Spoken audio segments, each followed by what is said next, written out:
He's a great center fielder. Well, this is a different Kevin Pillar standing at the plate right now. I'm really trying to simplify the game for myself. Pillar has been hitting the ball with authority this spring. In this day and age, it's about getting on base. He's really focused on better play discipline, and you see the result. Kevin Pillar is looking for a big offensive season.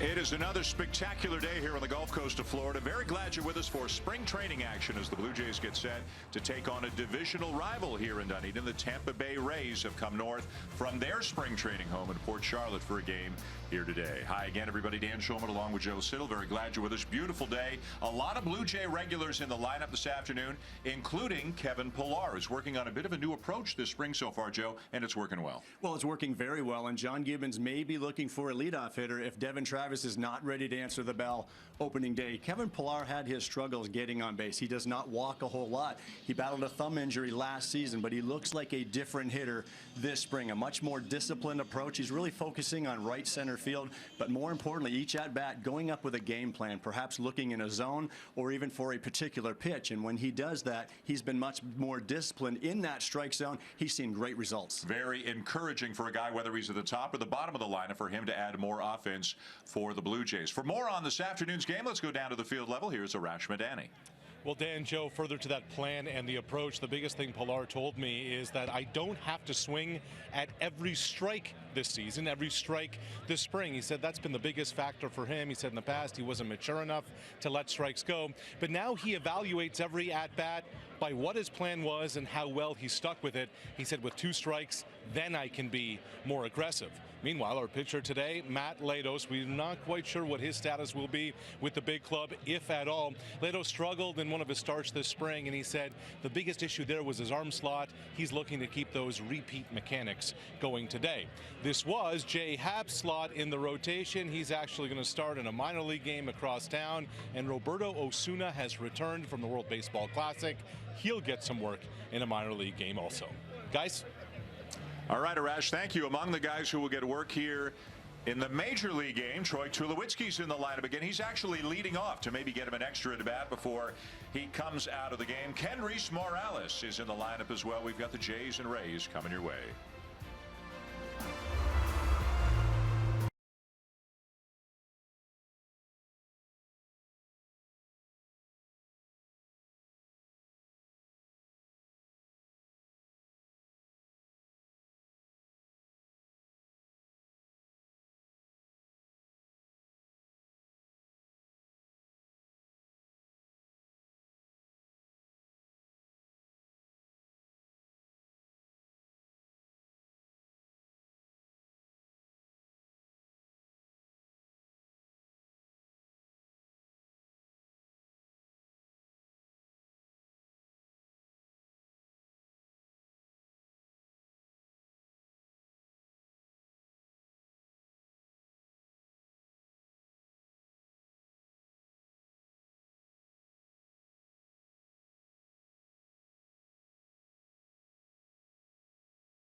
And welcome back to Dunedin, Florida. Lots of parents, lots of kids in the ballpark today on this gorgeous afternoon. We're glad to bring you the Blue Jays and the Rays as we inch closer and closer towards opening day of the 2017 baseball season. We're here at the Florida Auto Exchange Stadium and a nice crowd on hand for the Jays and Rays. Let's check the starting lineup for the Blue Jays, and as we mentioned, for the Rays rather, and they did not bring a lot of people, a lot of their regulars, a lot of familiar names here to Dunedin. Nick Franklin figures to stick as a utility guy. Mallex Smith is a guy they got in a trade with Seattle in the offseason. He went from Atlanta to Seattle to Tampa Bay, and Jake Bauers is top prospect of theirs, ticketed for AAA, having an enormous spring. Hit a home run off the Blue Jays just a few days back. Casey Gillespie, another top prospect who's got a lot of power as well. This Tampa Bay lineup, we'll get a look at Matt Latos today. The starting pitchers are brought to you by Scott's Turf Builder Green Max Lawn Food. Get a deep green lawn in just 3 days. And the 29-year-old right-handed Matt Latos is making his second start of the spring. It's his 5th overall appearance. He went 2 innings, allowing just 1 earned run in his last appearance. That was against the Red Sox on Monday. Latos, if he is effective enough this spring, could be a bullpen piece for John Gibbons and Pete Walker, or perhaps some starting pitching depth in AAA Buffalo. And defensively behind Latos today for the Blue Jays, in the outfield, left to right, John Birdie, who can play everywhere. He's in left, Kevin Pillar in center, and Daryl Siciliani in right. A couple of late scratches for the Blue Jays. We'll tell you about that momentarily. Goins at third, Tulowitzki at short, Barney at second, Smoke at first, Russell Martin doing the catching. And here we go with a first pitch strike from Latos. Last time out for Latos, 2 innings, 1 run allowed against the Red Sox 5 days ago. The rough one was against the Orioles 10 days ago. 5 earned runs in 2 innings. He had a very good one the time before that against the Yankees. 2 perfect innings. So the results, Joe, have been a little up and down for Latos, whose role, as Arash mentioned, if any, is still undetermined at this point. Very mixed results. He will pitch to the veteran Russell Martin today, coming back from the WBC, but Latos is a veteran guy with some experience, and he can help this club if he can regain that old effectiveness that he had. And gets him on a pitch in the dirt. Martin out from behind the plate to snap it down to first, and 1 out on 3 pitches, a strikeout for Latos.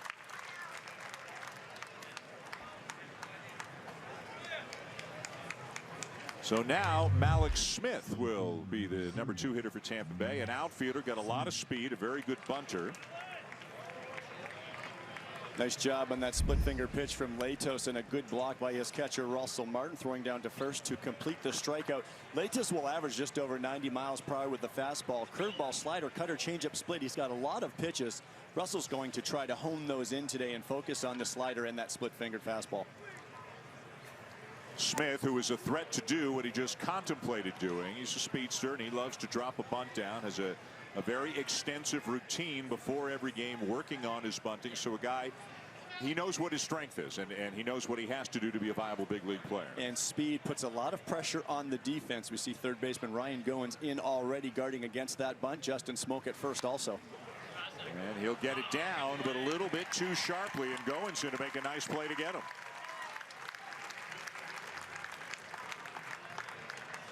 So now Jake Bauers, the young prospect we told you about moments ago, a guy with a lot of potential and a lot of power. Well, Jake Bauers is someone Kevin Cash spoke very highly of this morning. He hit a home run last Sunday in Port Charlotte against left-hander Ryan Barucki, and it ended up on top of the building in right field. Huge power. He was in AA last year, slated for AAA Durham this season. I got a feeling we will see him at some point.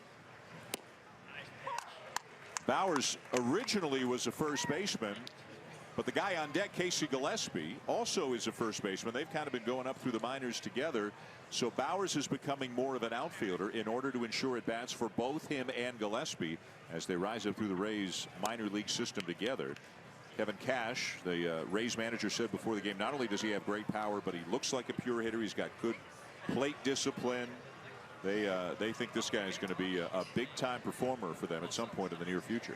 When a manager describes a hitter as a pure hitter, what he means is he's very selective, disciplined in the zone, forces the pitcher into the strike zone. Latos jumps out in front 1-2.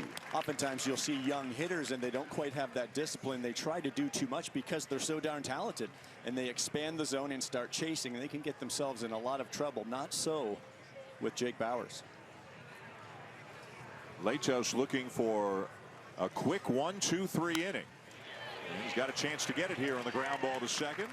So strike out, a couple of ground outs, 3 up, 3 down go the Rays against Latos in the top of the first. We'll be back to Dunedin momentarily. The Blue Jays coming up in the bottom of the first when we come back.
First here in Dunedin, Dan Schulman, Joe Siddall, Arash Madani, the Blue Jays and the Rays. John Gibbons looking relaxed as always. And why not? It is spring training, although that's how he looks all the time.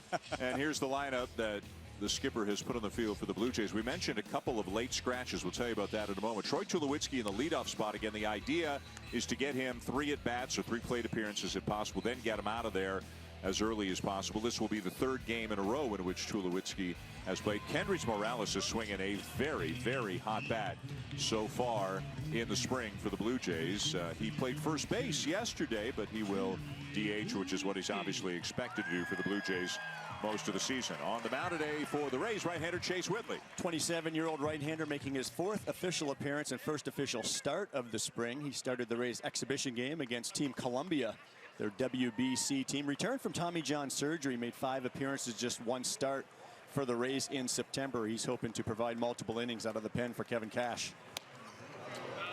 So here's Tulowitzki to lead it off, and a big swing and a miss on the first pitch that he sees. The Rays will play the shift. They've got 3 on the left side of the infield against Tulowitzki, who's hearing the Tulo chant that he hears so often in Toronto, and of course heard for so many years in Colorado prior to that.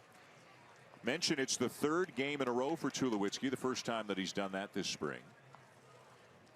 And in the last 2 games, Joe, 3 for 4 with a couple of walks. Good result, and it took a little bit. Troy got a little delayed start to spring training. That was by design. He does not need, after the workload last season, going deep into the postseason, an early start to the spring. So he's right where he needs to be in the middle of March.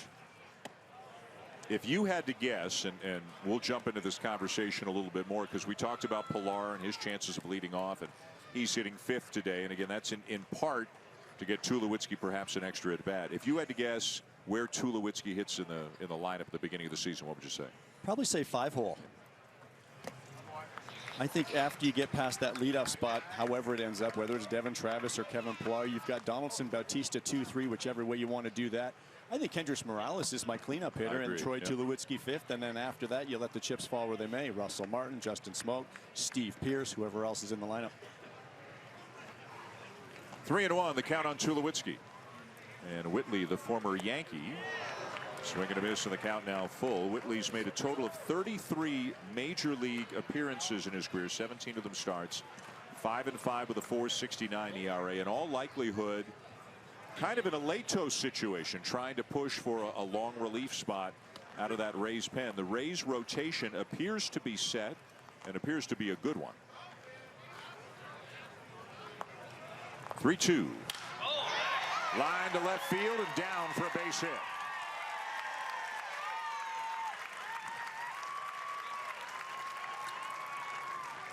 Let's check out the Rays defense today here in Dunedin. And Bowers, who you've already swung the bat, he's out in left field of Alex Smith and all his speed at center. And it is Dairon Verona in right field. Again, they brought a lot of minor leaguers with them. Leonard at third, Robertson at short. Franklin, who figures to be in the big league team, is at second. Gillespie at first. And Luke Maile, who's one of 3 catchers battling for 2 spots on the major league roster. He's behind the plate. Nick Franklin gets the start at second base. 26-year-old switch-hitting infielder, utility player. Started games at first, second, short, and the outfield last year for the Rays. Russell Martin, the batter, batting in the 2 spot. 3rd day in a row for him. Of course, he was away from the team for a few days, kind of as an advisor to Team Canada, the World Baseball Classic. Back with the Blue Jays now for the final couple of weeks of the spring. Some loud contact in the early going here. The Rays, Franklin is shading Martin up the middle. Now, Martin's a right-handed batter, but when he's really in a groove, he hits the ball to the opposite field a lot. And not that the Blue Jays or anybody does a hit and run much anymore, but with the leadoff guy on and a big hole on the right side, there's a lot of room out there for Martin to maybe do some damage. This would be a good time for Russell to think the other way, and with that big hole on the right side.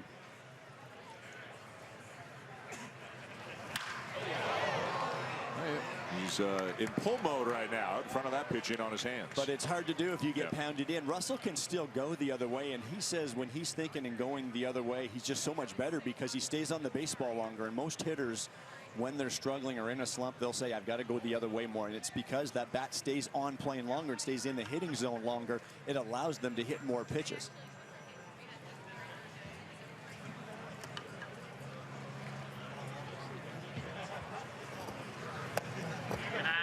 Two balls, 2 strikes on Martin.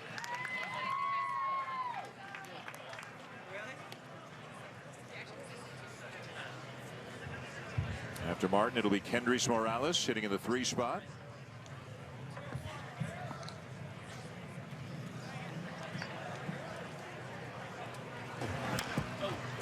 Shot foul as Martin extends the at bat. Martin looking forward to continuing to get to know some of the new arms that have come into the Blue Jays organization, whether they're former major leaguers or current major leaguers, a guy like Latos, or guys on the farm who are just making their way up through the system. And when asked before the game, who's really impressed you so far, he mentioned Meza, the left-hander, the same guy that a lot of people have mentioned. He likes the stuff. Tim Meza is a hard-throwing left-hander, big guy with a very clean delivery. Strike 3 called to get Martin.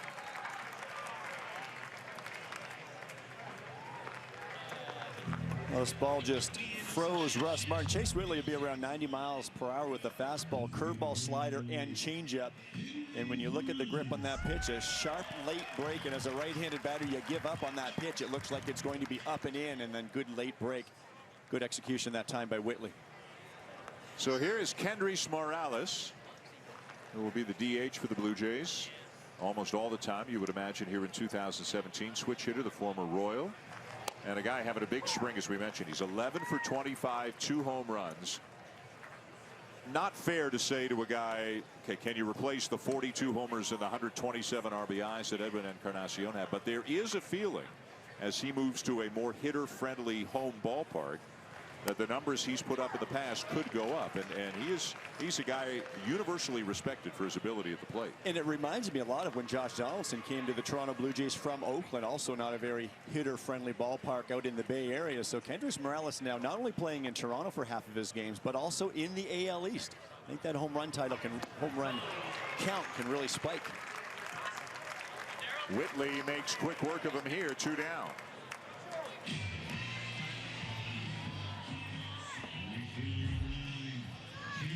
Well, Kevin Cash talked about Chase Whitley coming back last year very briefly for the Rays after his Tommy John surgery, and he was very sharp then. The walks were down, the strikeouts were up, and he's showing that strikeout capability here already today. So now Daryl Siciliani, who's getting the start in right field today, hitting cleanup for the Blue Jays. Had a grand slam and a triple yesterday in Clearwater against the Phillies. And a late add into the lineup. Melvin Upton Jr. was a scratch with a sore right shoulder. And also Ezekiel Carrera was scratched with a some sort of a finger or hand injury, not expected to be serious in either case. John Birdie moving into the lineup for Carrera, so Siciliani gets a chance to be back in there, but like all teams, better safe than sorry at this point. Could be a very interesting name right here. Daryl Siciliani had a tremendous spring last year, got sent down, and very disappointed, I'm sure, very deserving of making the team. Got sent down, but then was injured in AAA Buffalo and made a quick appearance in Toronto last year. Grounded to first. It'll stagger Gillespie a little bit, but he stays with it to make the play, and that ends the inning. No runs, a base hit, and a man left at the end of one in Dunedin. No score between the Rays and the Blue Jays.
Back to Dunedin, you know, the unknowns began for Matt Latos last year with the Washington Nationals when he was taken into the bullpen and not really given a role there. Here with the Blue Jays, it very much remains a work in progress with many question marks. Not even sure if he's going to make the big club. One thing is for certain, whatever role this team gives him, Latos is down for it. He told me yesterday, look, whatever the decision is, one inning, long relief, even AAA, he's okay. I asked him yesterday if he'd accept an assignment to Buffalo should management make that decision. His response, guys, quote, "I'm all in if that's what I got to do." So at least that question is answered for the Blue Jays, Dan, as this roster gets sorted out. Arash, thank you. And Latos is, you know, to borrow it's that time of year to borrow an NCAA term. He's on the bubble, I guess you would say right now, because it could go a number of different ways. He is only 29 years of age. He has had some very good seasons in the big leagues, a 14-game winner 3 times, as Casey Gillespie bounces one to first and Latos over the cover for the out. But you and I were kind of playing the game that everybody plays in the spring, saying, okay, let's go through it. And as you look at the bullpen, it appears that 6 of the 7 spots may be spoken for right now, and that maybe that long relief spot is still up for grabs. The so-called 12th pitcher on the staff, and Latos may be competing for that. I think he's competing for it because I think what Pete Walker is going to be looking for is another arm like a Joe Biagini that can give you multiple innings out of the bullpen, and that's important because you have veteran guys down there. You've got an aging 40-year-old Jason Grilli. The youngster Roberto Osuna is going to need to be protected. The 2 newcomers from the left side, J.P. Howell, from the right side, Joe Smith. Again, guys in their 30s, so you're not going to want to go too many back-to-backs in a row with those guys. So I think another multiple inning guy can really relieve some of the stress down in that bullpen. Matt Latos fits that category, but he has to be more consistent here in the spring. Here's Luke Maile, the catcher this afternoon for the Rays. One of 3 guys competing for 2 spots, it seems, behind the plate for Tampa Bay. Jesus Sucre is one of them, and Kevin Cash spoke glowingly of him and the work that he has done in the spring so far. And Kurt Casale would be the other catcher, so they've got 3 guys, and they got to pick 2 of them, it sounds like, by the end of the spring, as Maile sprays one foul off to the right. I thought Kevin Cash's quote today spoke volumes on his feelings for Jesus Sucre. He says the pitchers love throwing to him. He went in on his off day on Thursday to catch Chris Archer in a minor league game, and that's a win-win for Kevin Cash and for Chris Archer. That's high praise from his manager.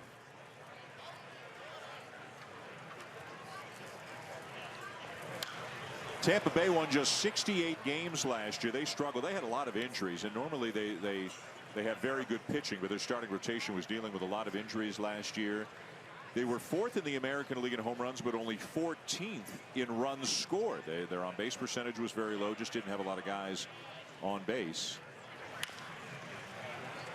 Goins charges at third and has plenty of time. It's a team, of course, that made the playoffs 4 times in 6 years between 2008 and 2013. Haven't made it any of the last 3 years. What do you see as the prognosis, if you will, for the Rays this year? Well, interestingly, too, I think when they were making those runs, they were very healthy, and what a difference that makes when you can keep your starting pitching healthy. Always a good starting pitch. This team has always been based around the starters, and as you said, it's going to be a great rotation again. They added some thump in the lineup, of course. Brad Miller, Corey Dickerson, these guys have added the power, but not the overall capability to score runs, right. And that's where they're going to need to be better at manufacturing runs, putting balls in play more. Michael McHenry, the batter, he's a catcher, but he's DHing this afternoon. They also have Colby Rasmus, former Blue Jays, now a Ray, but he has yet to make his debut in the spring, coming off core surgery, and they're hoping to get him back at some point relatively soon. So they're in a bit of a state of flux between injuries this spring and the World Baseball Classic. Feels like the Rays may have been impacted a little bit more than most in trying to make some decisions. Yeah, and an interesting comment there too. Colby Rasmus is really another one of those hitters that we just talked about that they want to kind of get away from, but they've added one. They're expecting him to be DHing soon, getting back into action, but he's slotted as their left fielder. So far, so good for Latos. He's retired the first 5, and he's 1-2 on a McHenry here with 2 down and nobody on in the second inning. Well, Russell Martin said this morning that the focus on Latos today is going to be commanding the fastball, being able to locate it, and allowing things to work off. The 4-seam fastball cuts away from right-handers. He's got a 2-seamer that'll run down and in. Got him looking to end the inning. So Latos on top of his game in the early going today. 6 up and 6 down through 2. No score. Going to the bottom of the second on a fun day for kids of all ages here at the ballpark.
Latest event on the Pinty's Grand Slam of Curling schedule, and the feature quarterfinal match is underway in Port Hawkesbury, Nova Scotia.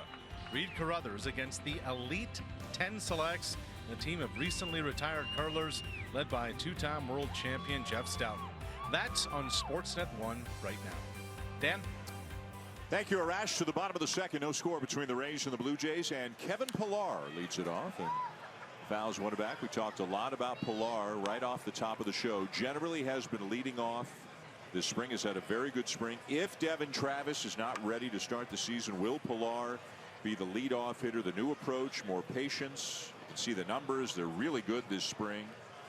He'd love the opportunity to hit at the top of the lineup, not at the expense of an injured teammate or anything, but if it came to pass, He would love that opportunity. What exactly is he doing differently so far this spring? Part of that new approach is being more disciplined, and what that means is looking in a certain location or looking for a certain pitch thrown in that bat and being disciplined enough to lay off anything else. Ground ball down to third for the first out. When you are just going up looking for the baseball and swinging, you tend to chase, and that's what we've seen Kevin do. He's not going to walk. There are pitchers that couldn't walk him if they tried last year, and that's what happens when you're overly aggressive at the plate. So with the disciplined approach, he may look middle away the whole at bat, and if the ball's in, he's not going to give in and try to swing at it. He may look for a breaking ball the whole at bat. If it's not a breaking ball, he'll lay off. So it's disciplining yourself, and I think that comes with experience. Justin Smoak, the batter, batting sixth and getting the start at first base this afternoon. Smoak said before the game, swing has started feeling better the last 3 or 4 days. To him, it's about recognizing the pitches, taking his walks. You can see the overall numbers in the spring aren't good, and this is a very interesting year for Justin Smoak. First base seen as one of those positions that is a little bit up in the air right now. Will Smoak and Steve Pearce platoon? Pearce, by the way, is going to make his first start in the field tomorrow in Bradenton. The Blue Jays will be down in Bradenton to play the Pirates, and coming back from elbow surgery. Pearce will be at first base tomorrow afternoon. And the Blue Jays still say they think he would be ready to play in the outfield at the start of the regular season if they wanted him to play out there. It makes it very interesting. Pearce coming off that elbow surgery. It appeared as though Pearce and Justin Smoak would provide a platoon at first base with Kendrys Morales DHing, but I think a lot is going to depend on what this guy right here does. If Justin Smoak can be successful, perhaps Pearce can play around as a utility player.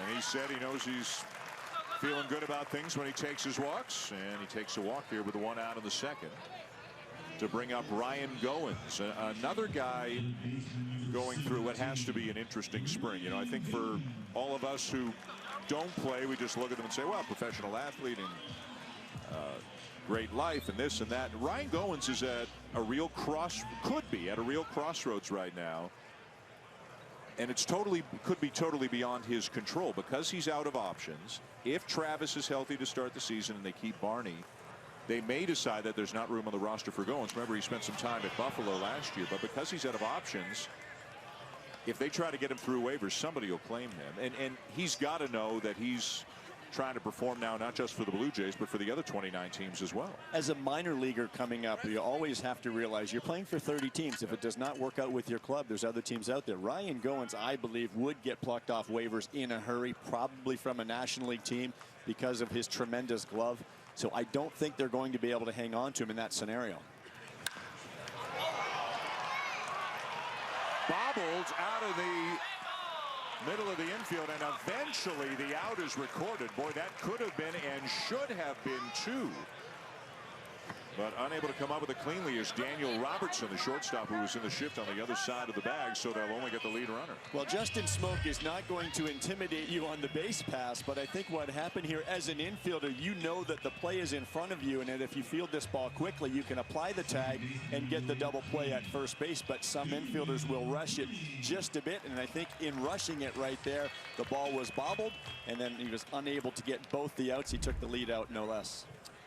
Interesting call by the second base umpire, too, and the correct call, because initially he reached out and tagged him with his glove, but the ball was in his bare hand. Then he tagged him with his right hand, and then the out call went out. The right arm went up for the umpire. So good job by second base umpire. That is Vic Carapazza. If our rotation is correct, that is Vic Carapazza, the umpire, out at second base. So two down, Goins at first on the fielder's choice, and here's Darwin Barney.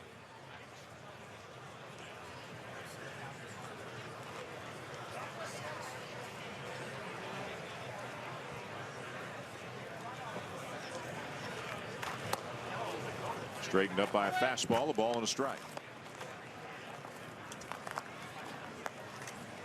The Blue Jays still awaiting, you mentioned Roberto Osuna is back, or Rash mentioned, but he's going to pitch in a minor league game today. He's back from the WBC. Of course, Marcus Stroman, and we'll get into this more as time allows. He's still with Team USA. Short hop out at short. Robertson underhands it just in time to get him and end the inning. More on some of the Jays who are still at the WBC and how the team is starting to shape up. When do we come back? No score at the end of 2 here in Dunedin.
No score between the Blue Jays and the Rays as we go to the top of the 3rd.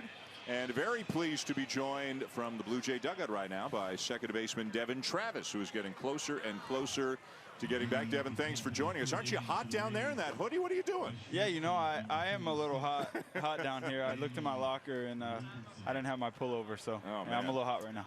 Everybody wants to know, how's the knee? How's it coming along? I feel really good. I'm progressing every day, accomplishing everything that they want me to accomplish. So I'm continuing to take it day by day, but I'm real excited to get back in games here soon. So, Devon, where are you now in this progression? You told me that this morning that you were running the bases yesterday early on the backfields, and then indeed you did that in the minor league game as well. Where to now? You know, now I gotta, you know, kind of put it all together. Get out there on the field, string my bats together with running through the bases. I think really those are, you know, the 2 biggest checkpoints I got to get to is, you know, basically just getting ready for the game, doing game activities. How much is it, Devon? I mean, you have a say, the doctors have a say, Mark Shapiro, Ross Atkins have a say. Is this a team effort to decide whether or not you can be ready to start the regular season? Yeah, you know, the people in this clubhouse, man, they've put together quite a staff. You know, they listen.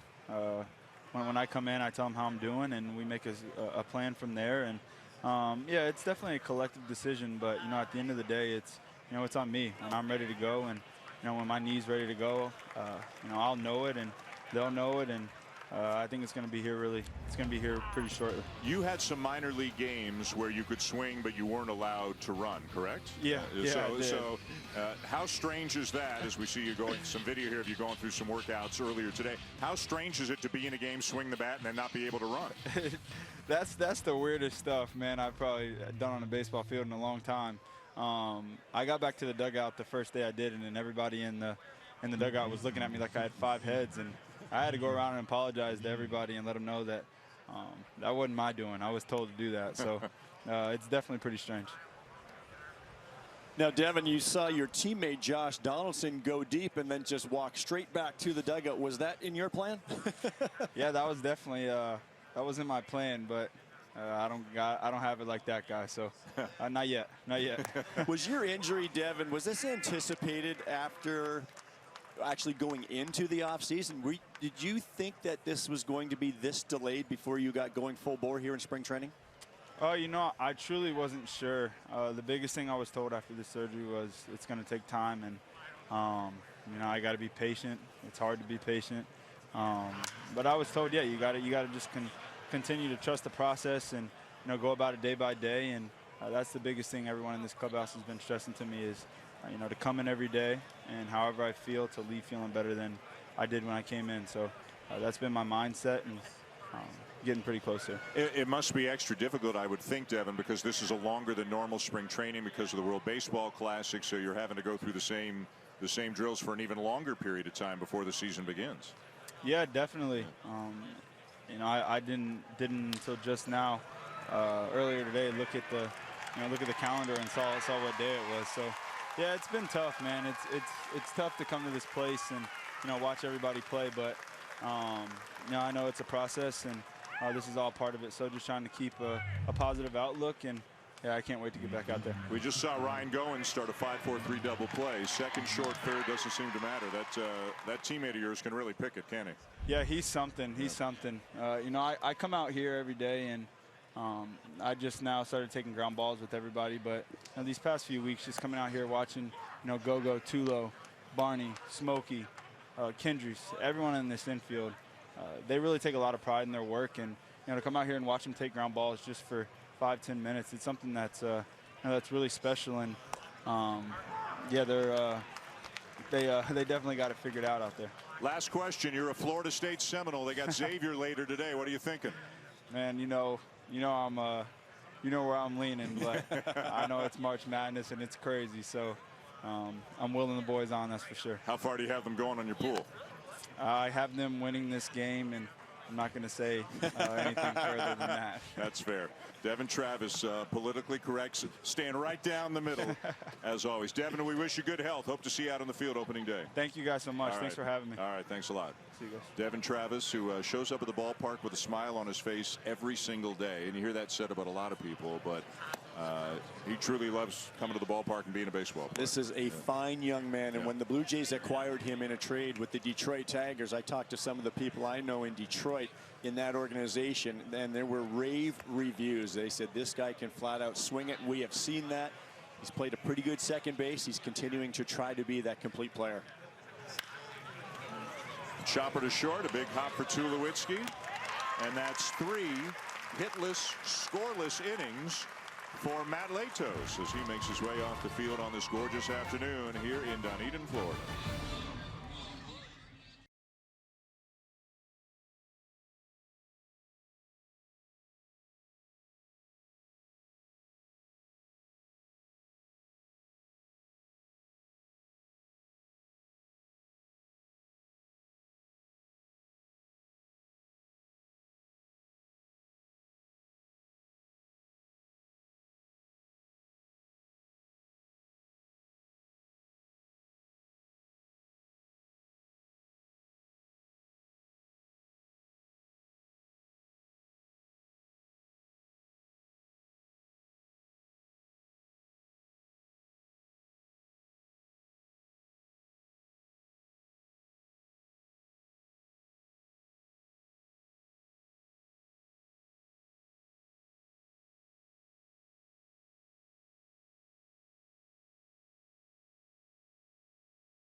And back here we are in Florida. We go to the bottom of the third. No score between the Rays and the Blue Jays. Along with Joe Siddall and Arash Madani, I'm Dan Schulman. Glad you're with us this afternoon as John Birdie comes to the plate. Now for the Blue Jays, he is a guy who can play all over the field. Has played a lot of second, a lot of third, a lot of left, some short. And last year split his time between AA and AAA. Hitting .286 so far on the spring, getting a lot of opportunity to play, hustling down the line, but out by a couple of steps, one down. What do the Blue Jays like in what they've seen from Birdie? I think John Birdie is that classic gamer, and whenever John Gibbons refers to him, he loves the fact that he can play all around, and I think that's great that Birdie is doing that. It's very valuable to a manager, and we always refer to the name Ben Zobrist. I don't want to compare anybody to Ben Zobrist, but when you can play all around the field and be effective, that's a huge plus, and that's what Birdie's trying to provide. Yeah, Gibbons said around the cage today, he's one of those guys that you always hear about him, but the more you watch him, the more you appreciate him. If you see him for a game or two, nothing jumps out at you, but does the little things that helps a team win ball games. Back to the top of the order now for Tulowitzki, who had a base hit his first time up. So now in the last 3 days, Tulo is 4 for 5 with a couple of walks.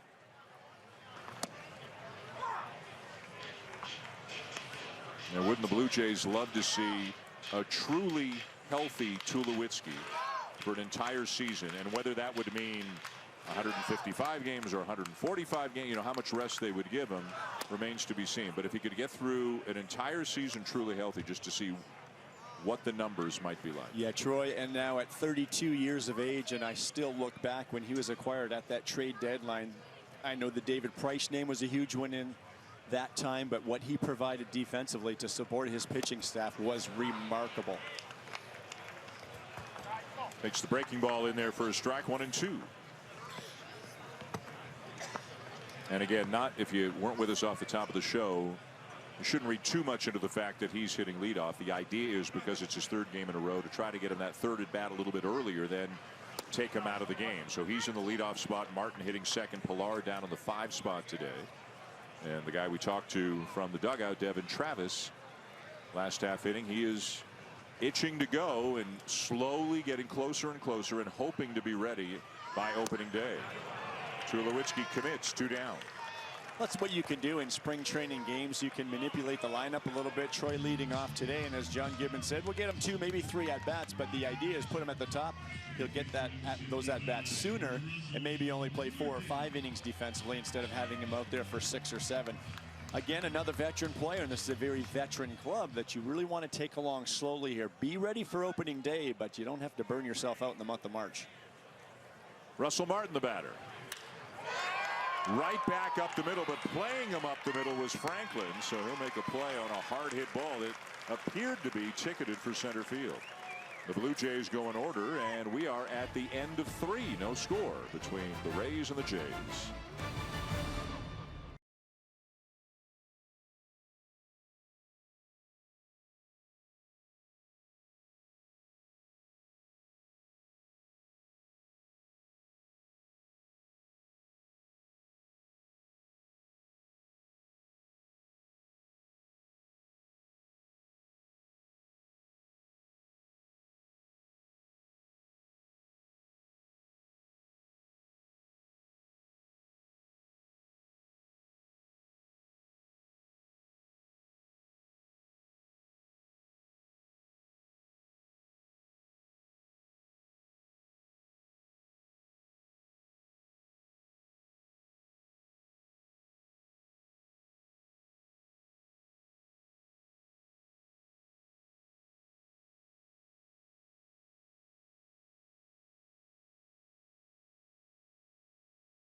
$1 million on that extension on Tuesday. He's put up terrific defensive numbers the last couple of seasons. And who took note? Fellow center fielder Kevin Pilar. It was Pilar this morning who told me he's happy to see teams are now seeing worth in that side of the game. Pitchers are your expensive players, Kevin said, but added, if you have a position who can control a game defensively, there's real value, and major league teams are understanding that, rewarding defense. So guys, could be good news for a Toronto center fielder when it comes to contract time for him. Yeah, it certainly seems like it could be that way. That's a nice deal for Kiermaier, who is a tremendous defensive player, 2-time Gold Glove Award winner, and Pilar just as easily. He's been considered for the Gold Glove both years, but This is an interesting year for Pilar, too, because he's about at the point where do they go year by year arbitration? Do they consider a long-term deal? Management will probably be looking very closely at Pilar's performance this year before deciding what to do with him contract-wise. Sometimes other teams in the industry will look at contracts that are signed like that. I was a little surprised with the Kevin Kiermaier deal. I thought they're taking him 2 years through free agency. They didn't have to do this just yet. But I think what you are seeing is in this game, and we're starting to see it more and more each of the last few years, the focus on defense, but especially a prime defensive position like a center fielder, two and the best in the game, Kevin Kiermaier and Kevin Pilar. And you see the changes for the Blue Jays. Jake Elmore, who's really a super utility guy, can play everywhere. Into the game at third. Ryan Goins moves to short. So evidently the plan was not 3 at-bats for Tulowitzki. It was 2 at-bats for Tulowitzki, and then take him out of the game.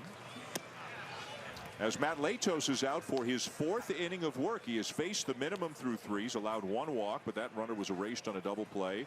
He's got a couple of strikeouts, and every out has been either a strikeout or a grounder. They haven't hit a ball out of the infield against him.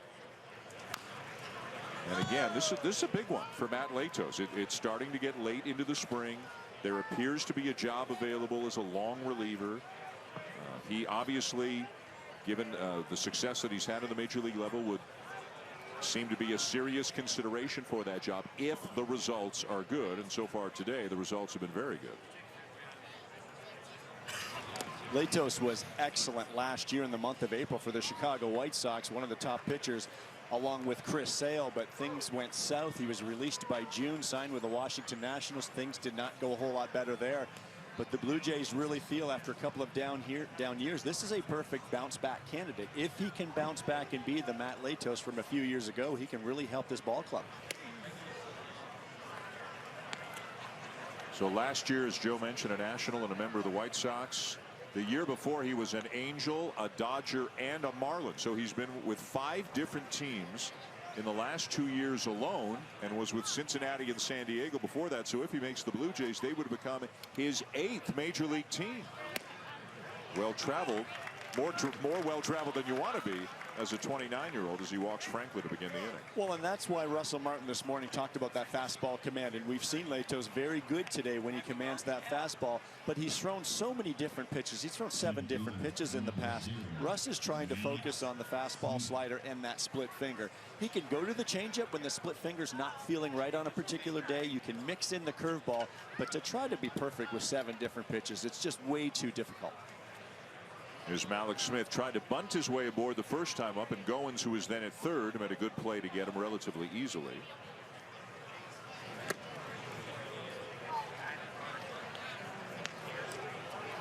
Smith with a good chance to make the opening day roster, at least in part due to the injury or coming back from surgery, Colby Rasmus, the core surgery, and whether or not he's able to start the season remains to be seen. As Martin doesn't like what he's seen from Latos here. He's kind of lost his command a little bit so far this inning. And this is where he's being extended a little further than he's been all spring. Oftentimes you'll see that with starting pitchers if they've only gone 1 or 2 innings in their outings, and now they go to 3 or 4, and that's where Latos is right now.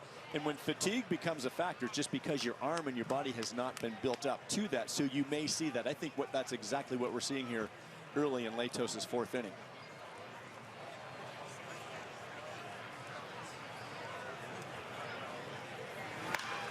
Among the other pitchers we expect to see for the Blue Jays today, I believe Jason Grilli is throwing right now out of the bullpen. He is on the list of pitchers we've been told are going to appear in this game. Joe Smith is scheduled to pitch today. Danny Barnes, Chad Girardo, and Jeff Beliveau, among others who we may see here this afternoon. And again, a guy like Grilli, obviously he's an 8th inning guy, but if you leave him until the 8th inning, he's going to face minor league guys. So as is often the case, a team will put an 8th inning or a 9th inning guy in earlier in the game to get him at bats against major league hitters. Well, John Gibbons has a lot of options, and Pete Walker has talked about all of those options as well. One thing the Blue Jays have done, I think they've really provided themselves a lot of veteran depth to choose from. They're not all going to pan out, but the more veteran players you can get like that, you hope a couple pan out that can help you. Runner goes, and in and out of the glove of Martin. No throw, stolen base for Franklin.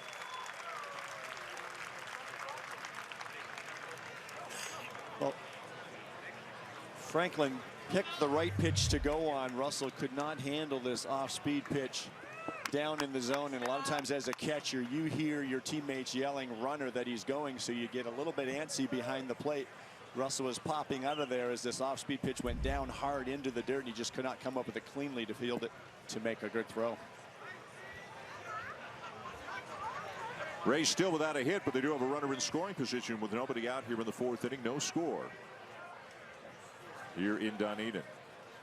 Pretty much a packed house here this afternoon, and the weather about as picture perfect as it can be. Last few days until yesterday, as now the ball gets away down to third, and safe at third is Franklin, taking advantage of that ball squirting out of the glove of Martin.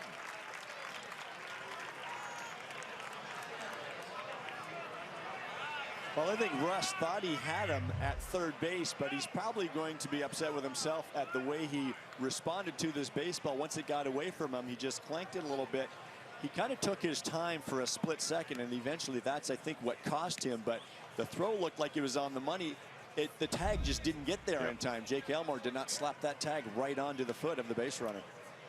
So the Blue Jays will bring the infield in. They're still not quite all the way in up the middle, a little bit closer on the corners. Chop foul and a full count. You know, you get the feeling that teams are starting to change their philosophies a little bit as we blocked from our view, but I guess somebody went rolling over the railing there trying to get the ball down the line. You know, we saw all kinds of sluggers have trouble getting contracts in the offseason. We see a guy like Kiermaier rewarded. You get the feeling that defense and speed are really coming back into vogue right now in baseball. Kind of going back to old-time baseball a little bit. Popped up on the infield. Who wants it? Elmore at third. There's a couple of relatively old guys ourselves. We like that, right? We love it. It's fun when the ball's in play and guys are running around the bases and the defense is trying to make plays to slow them down. Well, the game has really changed. More home runs being hit than ever before, but more strikeouts than ever before. So it's a very changed game. We saw Chris Carter here the other day. There's a guy that waited a long time for a contract after hitting 41 home runs last season. Now with one out, the infield comes in even further, especially Goins at short. He's right on the edge of the grass. The batter was Bowers, who grounded out his first time up. Boy, there's something about a pretty left-handed swing, isn't there? Well, there is, and this is a good first pitch by Matt Latos with the infield in. Russell Martin is set up inside for a fastball. That got all in on the hands of Bowers with the infield in. You do not want that hitter to be able to extend those arms and barrel up the baseball to drive it to the outfield to cash in that run from third.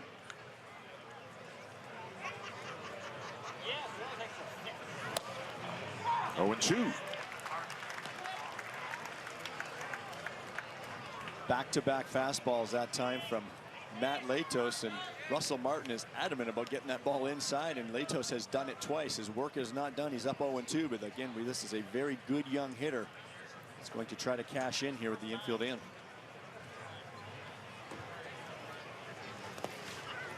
Good block there by Martin, and he scampers after it.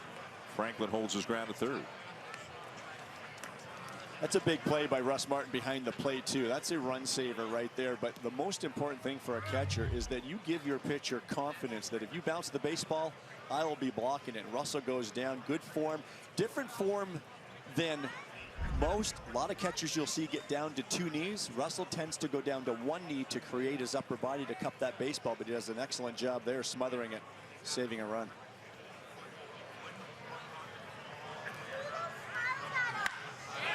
Hit hard and deep down the right field line. And that's a 2-run shot for Bowers. The young phenom does it again for the Rays and puts them on the board, leading 2-0. You talk about a ball getting out of a ballpark in a hurry.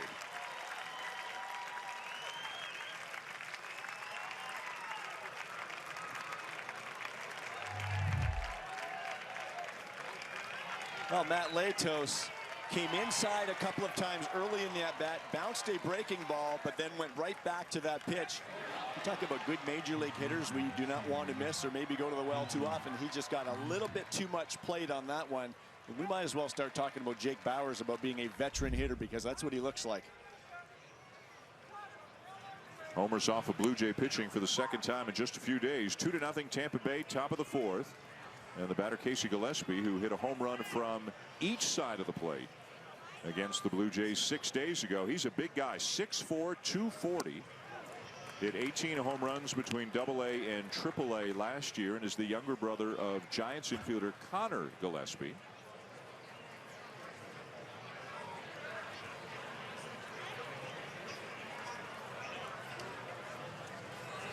If you're Evan Longoria, who didn't travel with the team today, but if you're Evan Longoria, you got to see Gillespie and see Bauers, and you got to be a little bit excited about the future. Well, and that's interesting too, because we know that Evan Longoria went out and spoke publicly when the Rays traded Logan Forsythe to the Dodgers, saying, hey, wait a minute here, what's going on?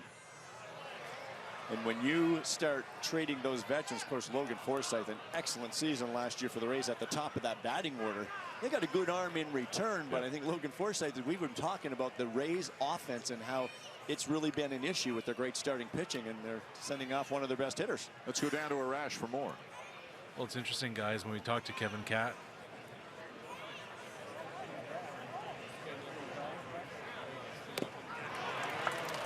It was interesting talking to Kevin Cash, guys, wasn't it, about Bauers, talking about how great his power is, but more than that, just his plate discipline being so impressive.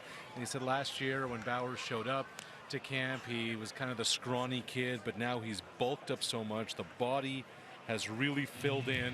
He looks now like a big leaguer. He said, Kevin Cash told us when Bauers walked into camp this year, he looked like a man, and he's certainly hitting like a man. Arash, thank you. End of the line for Matt Latos. 3 2/3. He was doing great until the 2-run homer here today. That'll be the end of the afternoon for him. And we'll set the stage for the new Blue Jays pitcher for you when we come back.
Danny Barnes is the new pitcher for the Blue Jays. He takes over from Matt Latos with 2 down and the bases empty here in the fourth. 2-0 Rays. Luke Maile is the batter.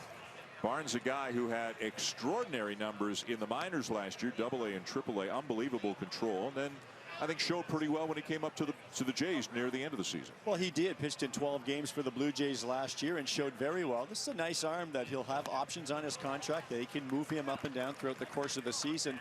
So that provides that flexibility. Not probably a right-hander that we'll see make the club out of spring training, but could be a valuable piece throughout the course of the season when you need those arms coming in and out.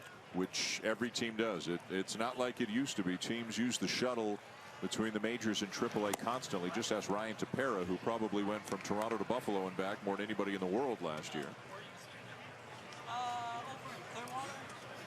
So Latos goes 3 2/3, gives up just the 1 hit, but it's a 2-run home run by Jake Bauers. And as Barnes just misses 3 balls and a strike. Barnes lives off his fastball command. He'll average around 92 miles per hour, slider and changeup. but he can really pound that ball away. He's really been exceptional against left-handed batters. In the air to right center, playable. Pilar there, and that's the inning. The Rays get on the board, a 2-run shot by Jake Bauers off Matt Latos. Blue Jays coming up bottom of the fourth, now trailing 2-0.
Jays opening week presented by Honda. The Brewers come to Toronto. That Honda home opener is sold out April 11th, but there are some tickets for the April 12th game. Then the Orioles are in town April 13th to 16th. You can see Baltimore when they come to Rogers Center.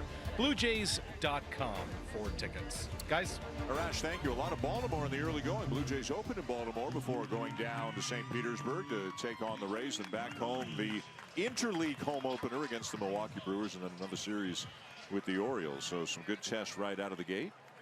2-0 Tampa Bay, bottom of the fourth. Kendrys Morales, who struck out his first time up, leads it off against Chase Whitley.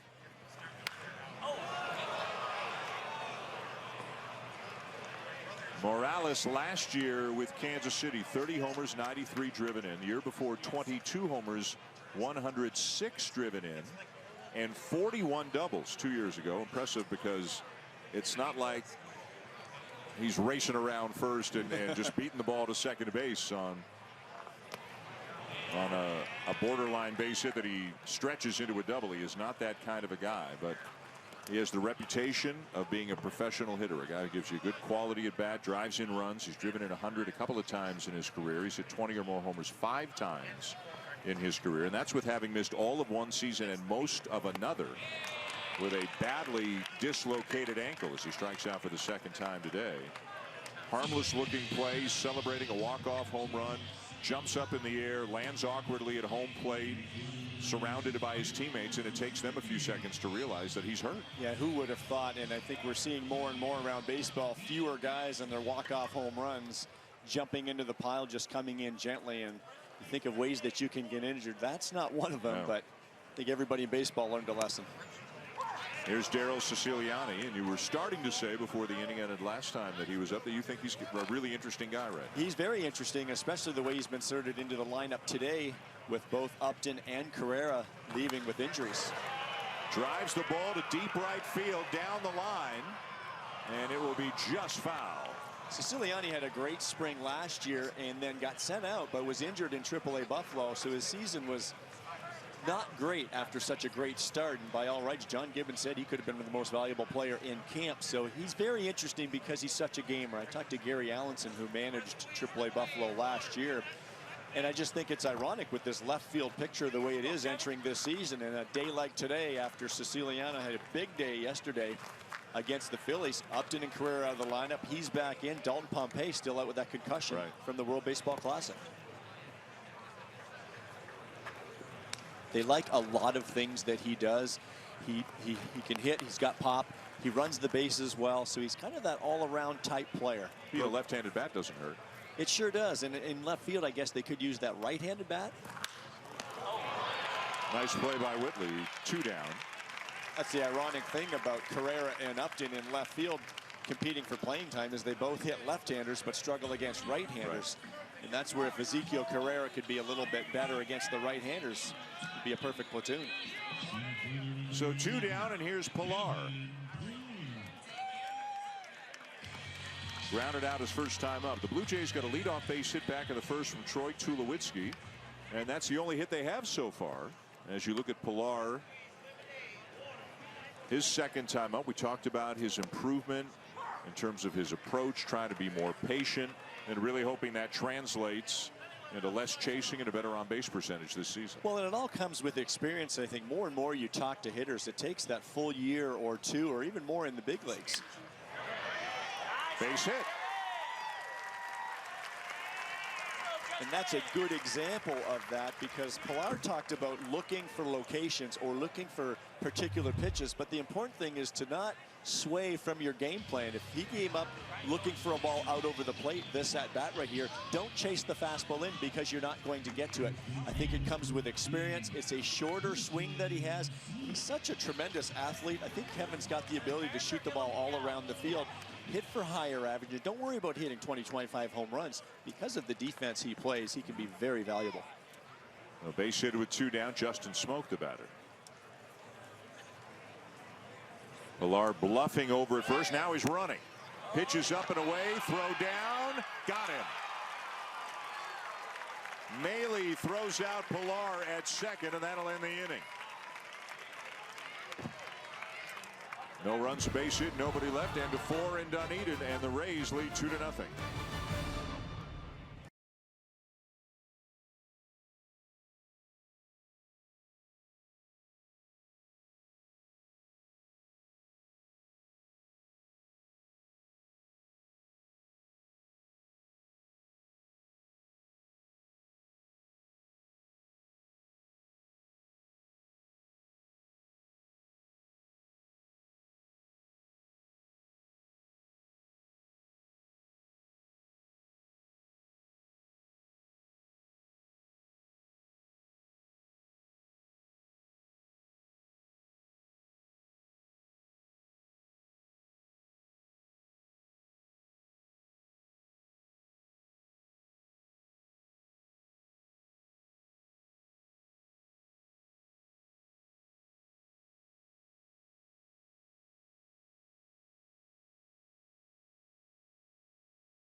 The progress for Josh Donaldson in his rehab from the calf injury. He's actually over at the minor league complex today, where he's hit home runs the last couple of days. He told me he's at full speed hitting and, quote, feels great taking ground balls. What's been holding him back, though, is being able to run the bases. So to help that, Donaldson this week has been running on an anti-gravity treadmill, a machine that actually controls how much body weight he is using. Tuesday was his first workout on it. He went 50% of his body mass. Yesterday, 100%. He called it a big day. Still no timeline on a return, but Donaldson admits this road has been super cautious. He said if it was the regular season, he'd have a lot more say on when he'd be back. Guys? Arash, thank you. Well, always good news to hear Devin Travis starting to get closer. Josh Donaldson really sounds like he's right on the verge of coming back. And here's Jason Grilli, the third pitcher of the afternoon for the Blue Jays. The 40-year-old right-hander last year had a 3.64 ERA in 46 appearances with the Jays. This is his 4th appearance of the spring. Again, a long spring because of the WBC. So a lot of teams, some of the older players, no offense, Jason, some of the older players, they didn't start them out right at the beginning of the spring. It's about being ready to go when they ring the bell for real at the start of the regular season. And Grilly feels if he gets 7 or 8 appearances, which means 7 or 8 innings, he'll be ready to go. Jason has been doing this an awful long time, so when he says he knows what he needs to prepare for the season, I believe him. He has been doing this a long time. And he said originally in spring training he needs 8 innings, and I thought that was kind of funny, but he just knows how he regiments his schedule. I'll be ready in April. Jason's dad, Steve, was here today. He's around the team a lot, and they're from Syracuse. Steve lives in Syracuse, and he was reminding us how when Jason was a kid, he was a big Blue Jays fan. Syracuse at that point was the AAA affiliate of the Blue Jays, and he said young Jason was a Blue Jays fan, always was wearing Blue Jays gear. So how nice is it for him to get a chance to play for that team near the end of his career? Well, and what an acquisition from the Blue Jays last year, getting Jason from Atlanta. He came and really helped a struggling bullpen. And who would have thought Jason Grilli and Joaquin Benoit, 2 key relievers for the Blue Jays last year, leading them to the postseason. They were not even with the club when they broke at the end of spring training. Check swing by Michael McHenry, and it's outside. 2 balls, 2 strikes. We often talk in this game how hitters are constantly making adjustments, pitchers as well. Jason's fastball is around 92, 93, slider and changeup. He's playing with a cutter this spring, and I said, have you ever thrown it before? No, just trying it. And I'm thinking at this age, and he said, hey, always looking for that extra weapon. Missed away again, full count.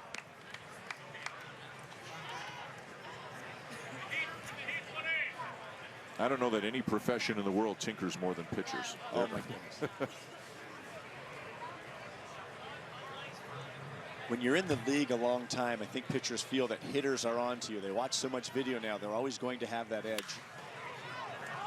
So if you don't continue to adjust, and you don't have to invent new pitches, but perhaps attack them differently. And that's why it's such a chess game between the pitcher and the hitter. And that's why I think the guy behind the plate, Russell Martin, can help a Grilli too. As veteran as he is, keep an eye on the hitter. How did he react to that pitch right there? Did he get to the fastball in? Did we speed his bat up? Okay, now we opened up for the slider away right here, and we'll see if he goes to that right now.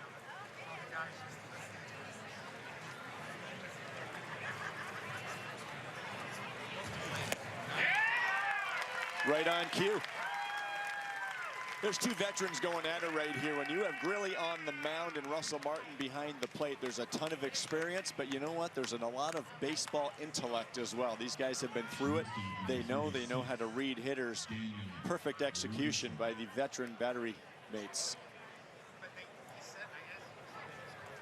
So Grilli strikes out the first batter that he faces, and now here's Daniel Robertson, shortstop who hit .259 at AAA Durham in the Rays organization last year. Walked his first time up today.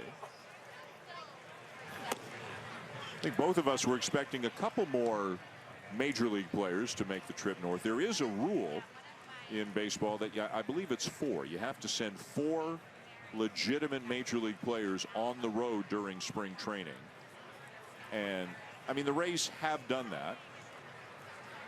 Nick Franklin's a big leaguer. Malik Smith spent part of the year in the majors last year. Chase Whitley, the starting pitcher, has a fly ball to left field, 2 down. Let's go back to last half inning. Kevin Pillar thrown out trying to steal. Well, Kevin is always looking for an edge on the base pass, and the first base coach for the Blue Jays, Tim Leeper, is a big part of that. He studies a lot of video. He watched pitchers move, tendencies around the pitcher's mound, throwing over, and Kevin tried to get the best jump he could, and oftentimes he'll try to time that pitcher when you think you've got it, but perhaps it's just quite off. Then you'll get thrown out at second base, and you can see a long conversation there between Leeper and Pillar. I'm sure they were talking about his move, the timing, and how he delivered the ball to the plate. Always looking for an edge. Didn't get it that time. Swing and a miss by Patrick Leonard, the Tampa Bay third baseman this afternoon. Really looking for a 3-up, 3-down inning.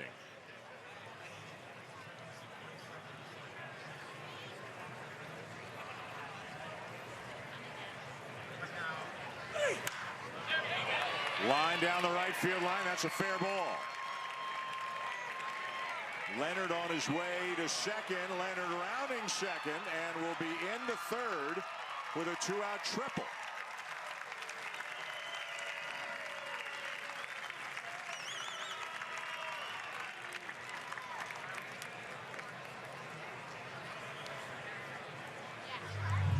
Good piece of hitting by Leonard. The pitch was out over the plate, and he did not try to do too much. Russell Martin set up out there, and he just allowed that ball to get deep, drilling it into the right field corner. The throw from the right fielder, Siciliani, short hopped his cutoff man, and when you short hop that cutoff man, he'll let it go to the second cut.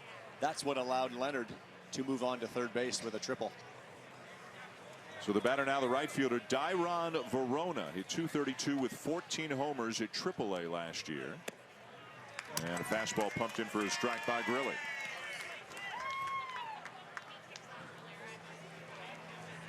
(2-0) Tampa Bay on a home run by Jake Bauers in the fourth inning off Matt Latos. Danny Barnes got the last out of the fourth for the Blue Jays, and now Grilli trying to work through the fifth.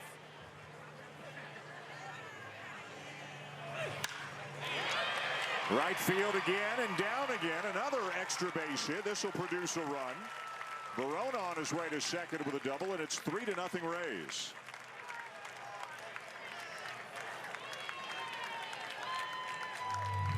And we can hear a good number of Tampa Bay Rays fans. This is the Blue Jays spring training home, but of course we're not that far from Tampa. And a lot of Rays fans are in the ballpark today. Well, not a lot different than Patrick Leonard's triple down the right field line. This pitch more middle in, but he stayed inside the baseball, shot it to right.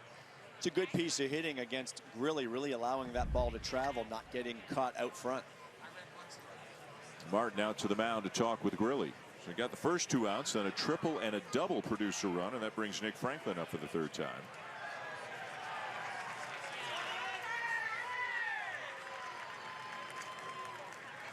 We'll get a chance to see Joe Smith later today. The Blue Jays bullpen will present some different looks here in 2017 with Smith, a submariner, and J.P. Howell, the veteran lefty, not a hard thrower, guy with a very good changeup. Both of Smith and Howell signed to one-year deals by the Blue Jays in the offseason.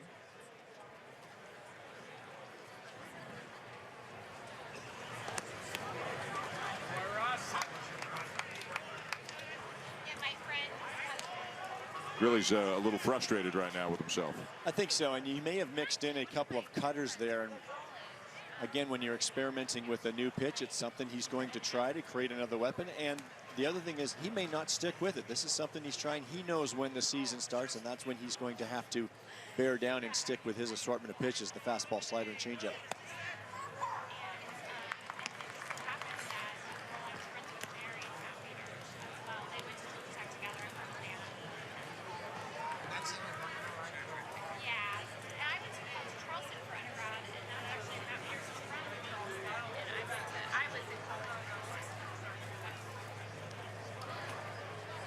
One. Breaking ball in for a strike, 1-2.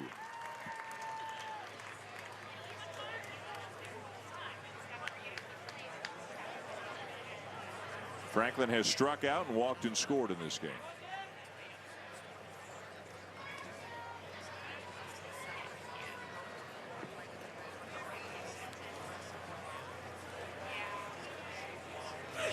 Ray still trying to lock some things down that'll have an impact on Franklin, but it looks like Brad Miller will be at second base.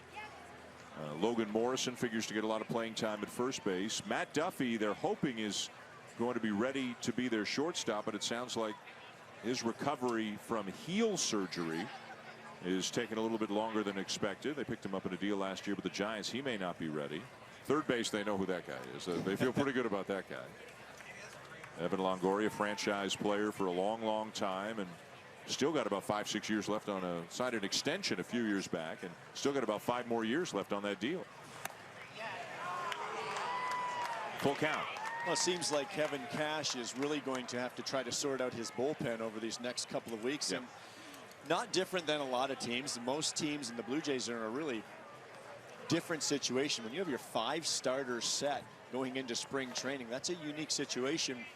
So Kevin Cash thinks the 5 are set as well, but more of the decisions will come in the bullpen over the next couple of weeks. 3-2's popped up.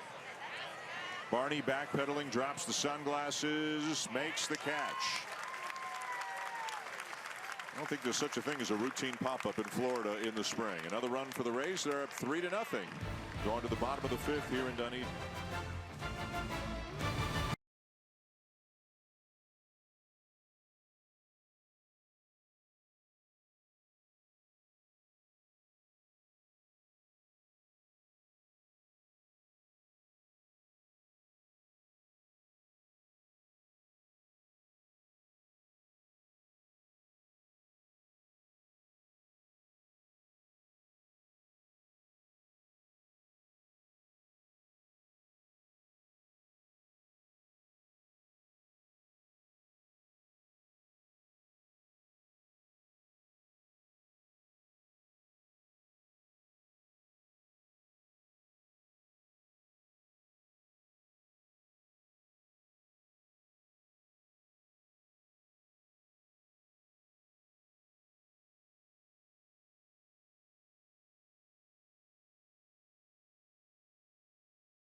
No better place to watch the Blue Jays this season than at the Rogers Center.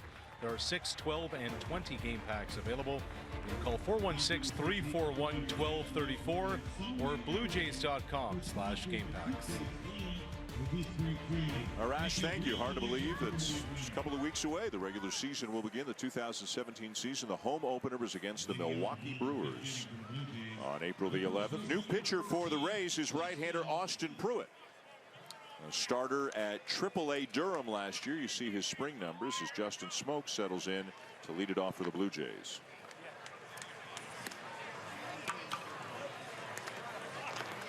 Pruitt made 28 starts last season at Durham, 8-11 with a 3.76 ERA. Cash talked about him again this morning. He's a strike thrower. He likes his demeanor on the mound.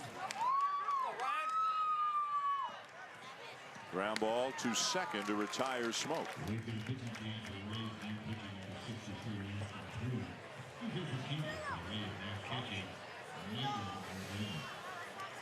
And Michael, we believe it is Marhama, but he's one of the minor leaguers who was a late add to the travel roster today. He is now behind the plate.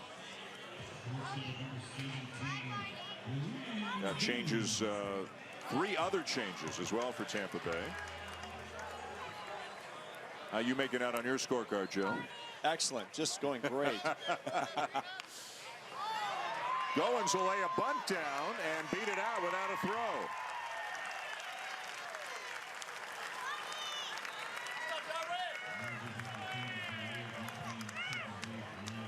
Well, that's a part of Ryan Goins' game that he could probably use a little bit more. He runs just fine, and anytime you can catch that third baseman back just a bit off guard, it does not have to be a great bunt. Just get it down anywhere near the line at all. And it was a rather firm bunt, but perfectly placed, and there's not even a play. So Goins aboard with a 1 out in the bottom of the 5th inning, and the batter is Darwin Barney.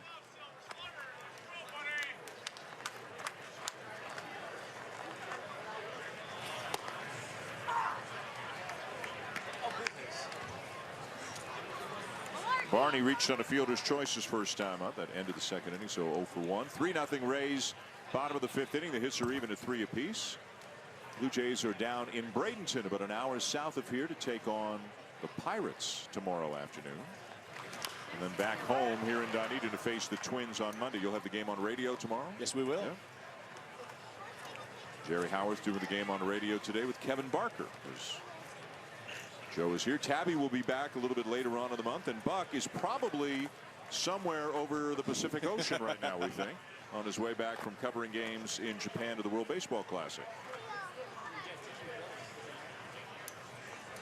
Big game tonight, right? USA and the Dominican Republic, winner take all. Winner goes to the semifinals. Loser is out. Japan, the Netherlands, and Puerto Rico are already in. Of course, Marcus Stroman pitched in that game last night for the United States against Puerto Rico. Gave up 4 runs in the first and then battled his way through 4 2/3. Was not scored upon again. And Russell Martin talked to us a little bit about it before the game today, and said he thinks it's a positive thing that Stroman had that inning that he did. Not at the expense of Team USA, but for Stroman's development, right? Well, you always like to face adversity in spring training, whether it's in spring training games. Some starting pitchers will go ahead and cruise through 3, 4, 5 innings and never pitch from the stretch position. Not only did Stroman have trouble, but he had to face adversity. Some balls found holes last night. 6 straight hits and a sacrifice fly. He gave up 4 runs early, but then he was able to shut them down the rest of the way. That is very encouraging. I did watch that first inning. I told Russell this morning, I loved what I saw in Stroman. He just kept a very calm demeanor, very professional, did not let it affect him. And indeed, he was able to keep his team in the ballgame long enough to give the U.S. a shot, which they almost came back. Yeah, lost 6-5 in the end. That pitch will get past the catcher to the backstop, so up to second on the play goes Goins. The Rays have a vested interest in the USA-Dominican game as well for a number of reasons, but one of the reasons is Chris Archer is a member of the Team USA pitching staff. Although he didn't pitch this round, he pitched last round, and by all accounts, if the United States wins tonight and advances on to the semis, then Archer would pitch for them in the semifinal round, right? Yeah, there's a lot of teams, of course, not too crazy about the idea, and Kevin Cash, the manager of the Rays, is one of them. Chris Archer pitched in the first round for Team USA and pitched very well. He did not pitch in the second round where they are right now. He's not going to in San Diego. He was scheduled to pitch Thursday, and that's because they're trying to line him up for the Rays opener. Because the U.S. was not playing Thursday, the Rays and Kevin Cash and Archer got together and told Team USA he's not going to pitch.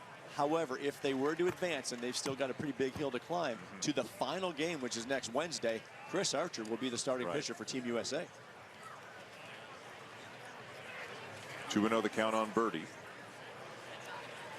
And if throw down to second and back in safely on a close play is Goins. If the United States wins tonight, then that means the Blue Jays get Jose Bautista back. But if the Dominican wins tonight, then it's another week where Bautista will be at the World Baseball Classic.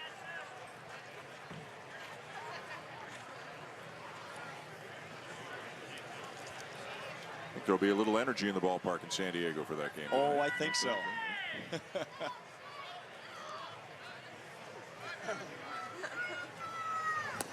Ball 4.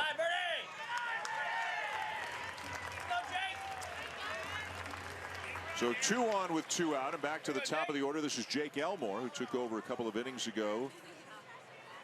Came in at third base. Goins moved to short. Tulowitzki came out of the game. Another guy who's got a lot of different gloves in his locker.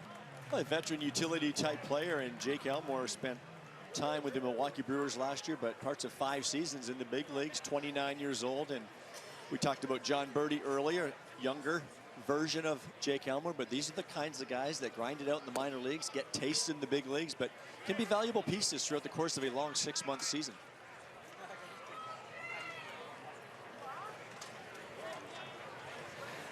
Certainly doing his part to make an impression this spring with his new team, and that's always feels good as a player when you're playing in front of a new manager and coaching staff. Because managers will read the reports and they'll have scouts and GMs tell them things, but boy, they love seeing them with their own eyes too. Manager and big league coaching staff can go through all the reports and they'll get a pretty good handle on the player, but to actually set your eyes on, watch them play, and you mentioned it earlier, not watch them play 2 or 3 games, but over the course of an entire spring, get a pretty good feel for them. Bouncer up the middle, and Elmore retired. That'll end the inning. The Blue Jays leave a couple of men on. We're at the end of 5 in Dunedin, with the Rays leading by a score of 3-0.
This copyrighted telecast is presented by authority of Rogers Blue Jays Baseball Partnership and may not be reproduced or retransmitted in any form, and the accounts and descriptions of this game may not be disseminated without the express written consent of Rogers Blue Jays Baseball Partnership.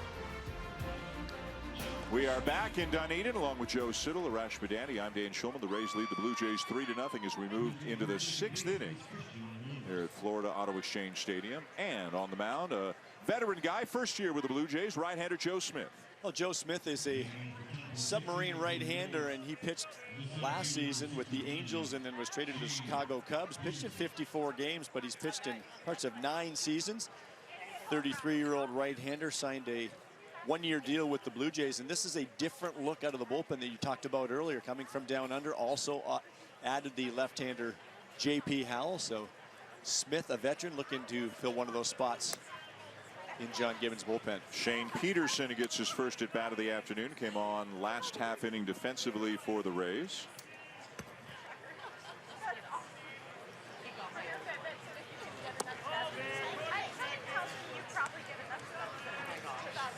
I got 23,000 on my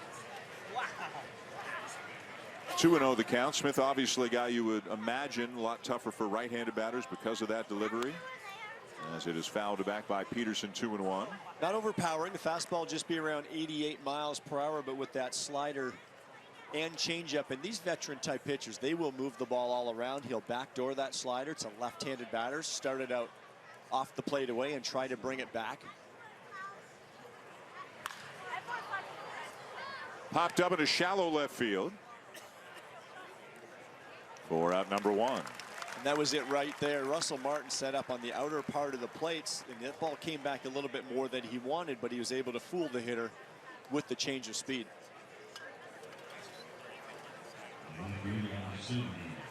So here is Bowers, who homered his last time up.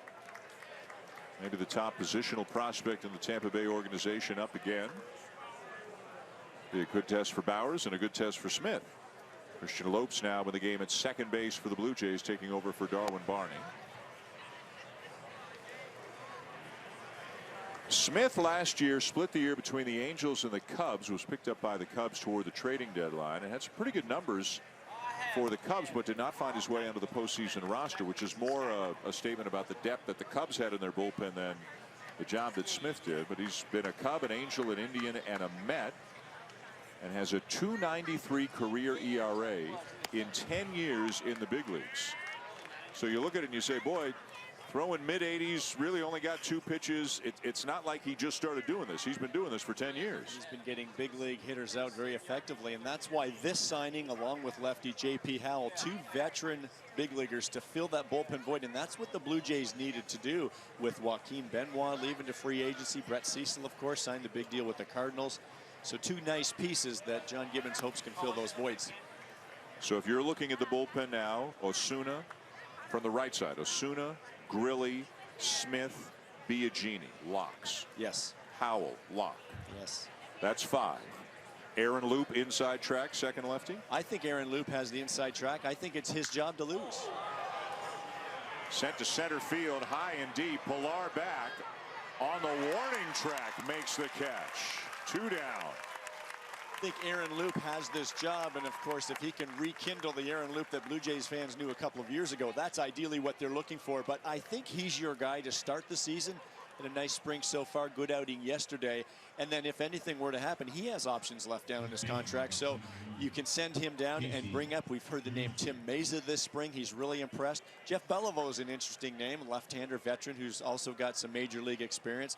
These are names you could see throughout the course of the season, but I think from the outset, Aaron Loop would be the second left-hander. Beliveau may be in line to pitch today. Chad Gerardo's name is also on the list as a guy who is expected to come into the game today. And as we talked about the last spot, you know, Matt Latos vying for that spot. He started today, went 3 2/3, so he's certainly under consideration for that spot.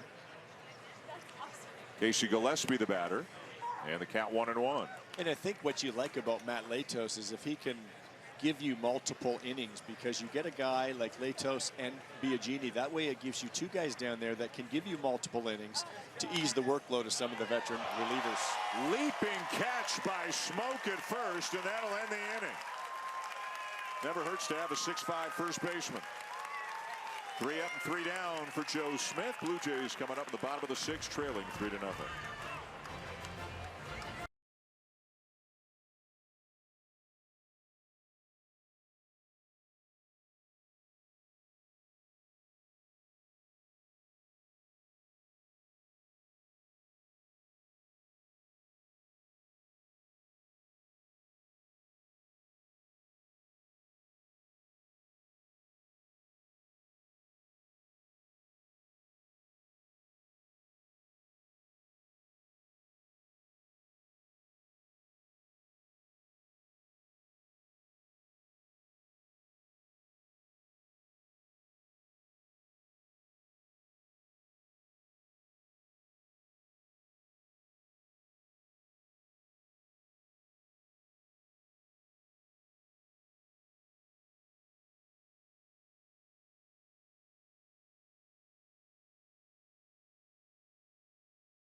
Well, in less than a month, you have your chance to get the Bringer of Rain umbrella presented by Sonnet. Sunday, April 16th, the first 20,000 fans at the Rogers Center will receive that Bringer of Rain umbrella.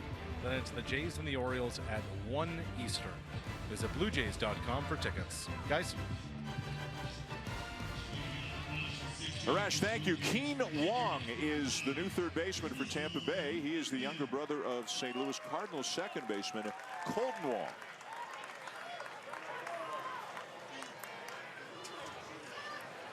Pruitt back of the mound for the Rays, and Russell Martin getting his third, possibly last at bat of the afternoon. And it's going to drop into center field, a base hit. Hit it just a little bit off the end of the bat, flared it into center. And we'll see if they're going to, the Blue Jays will run for him, and they will. Let's go, Mikey. Roman Fields is going to run for Martin. A nice piece of hitting by Russell Martin. He got this towards the end of the bat, but we talked earlier, Russell's best when he thinks right center. And as a hitter, when you have that mindset, it doesn't mean that you're going to hit the ball that way all the time. It just means you're going to stay on the baseball longer, keep the bat through the hitting zone, and he kept it just long enough off the end of the bat, but to drop it into center field for a base hit. Here is Mike Ullman, who comes up to pinch hit for Kendrys Morales in the DH spot. Big right-handed batter, 6'5", 240. Fields is running, steals it easily, throw into center, and he's back to his feet, on his way to third, and in there safely.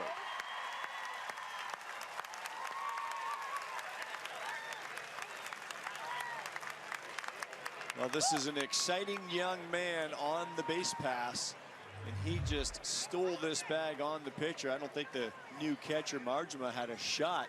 Gets a good jump, tremendous speed, and as a catcher, when you see a runner who's very fast get a good jump, human nature is to rush your throw, and that's exactly what the catcher did. He airmailed this ball into center field. Fields advances the extra 90 feet. Ullman, the batter, a catcher and a first baseman by trade, was in the Cardinals organization last year, split his time between AA and AAA, hit 287. He's also been in the Orioles system. Trying to get the Blue Jays on the board here in the bottom of the sixth.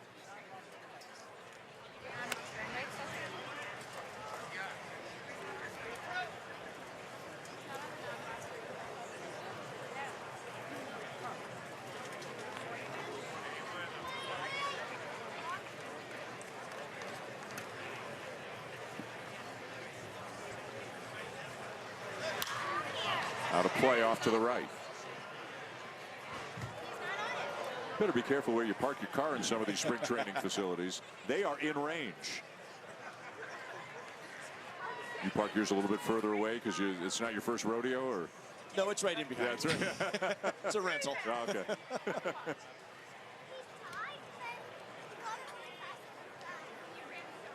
Fields down the line at third. Nobody out here in the bottom of the sixth. 2-2. Roman Fields is a big-time threat on the bases. Last year, 44 stolen bases. 2015, he combined to steal 46 bases. And that speed was on display. That has to impress a big league staff as well when you see him come into the ballgame and do that. Chopper to short, and this will get a run home. Ullman will drive him in on the ground ball, and Fields' speed comes into play. Now 3-1. Well, Mike Ullman has done some very good things here in spring training. This is a very good at-bat, a productive at-bat to cash in the Blue Jays' first run of the day. This is what hitting coaches talk about, avoiding the strikeout, putting the ball in play. Not very hard. He just got it off the end of the bat. It was the cutter from Austin Pruitt, but he gets it in play in the middle of the field with the infield back. It's an easy run with the speed of Fields. The Blue Jays are on the board. Siciliani will look at a strike. Daryl Siciliani has grounded out in both of his at-bats today. So third time through the order. Some of the guys staying, some of the guys leaving for the Blue Jays right now. Pilar is out on the on-deck circle for what will be his third at-bat. Mike Ullman has also hit a couple home runs this spring. John Gibbons was talking about him the other day when asked, and it's just interesting in spring trainings like this. Guys that you probably didn't even know before this spring, and you set your eyes on them for part of a month and they've made an impression. That's what you want to do when you go to a new team. Let's go down to Arash Madani. Well, guys, earlier you talked about Siciliani, the triple in Clearwater yesterday, then the Grand Slam. It was Gibbons who said his last month has been, quote, tremendous. Now, Siciliani has tried to slow himself down in that batch this spring. Just try and see the ball a little longer. It was after the Grand Slam yesterday, though, that Kevin Pillar came into the clubhouse and repeated, cycle watch, over and over again. But just the 2 hits, but Siciliani is drawing attention all over from the manager and the center fielder. And as Joe mentioned a little bit earlier, with left field, kind of an unknown spot right now. What will Carrera bring? What will Upton bring? Will Pierce be out there? There may be an opportunity. Little pop up on the left side of the infield, 2 down. And that's why oftentimes in these spring training battles, if there are a few going on in your lineup, they tend to take care of themselves throughout the course of the spring. I am sure by the end of March, the decision will somewhat be made for John Gibbons. If somebody's injured or if somebody really excels and impresses, generally players make out the lineups. That seems to be the way things fall by the end of the spring training. Good eye, Kevin. Pillar went around on the appeal down to first, and it's 0-1. Pillar has grounded out, also had a base hit, then was thrown out trying to steal.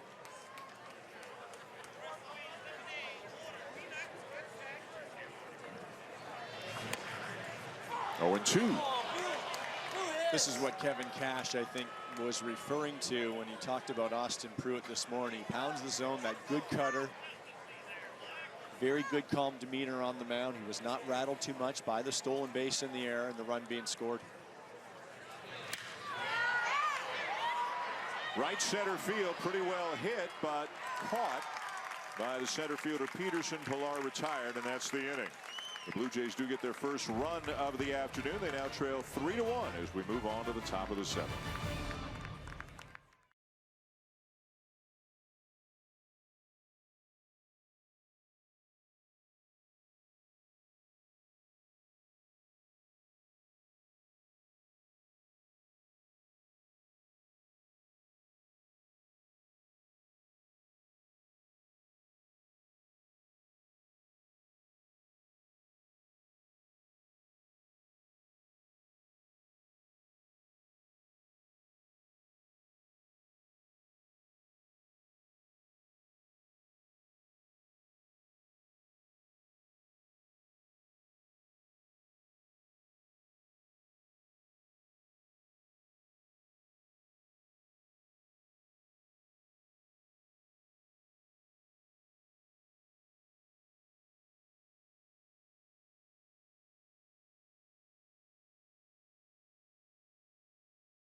Dogfight for that final playoff spot in the East, and they will be in tough tonight at Air Canada Centre. They host the Blackhawks, who have won 15 of their last 18 games. Chicago, Toronto, Hockey Night in Canada tonight on CBC. Every game is a big one. Now, did you grow up a Red Wings fan or a Leafs fan?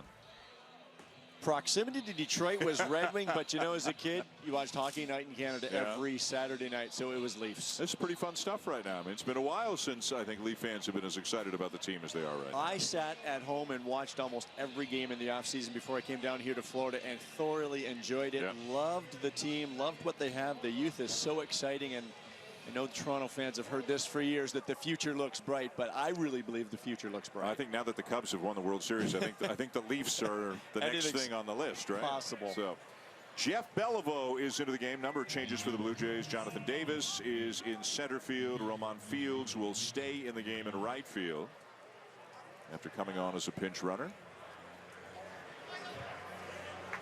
And Juan Graterol is in to catch Beliveau, a left-hander who has had some time in the big leagues with the Cubs and with Tampa Bay.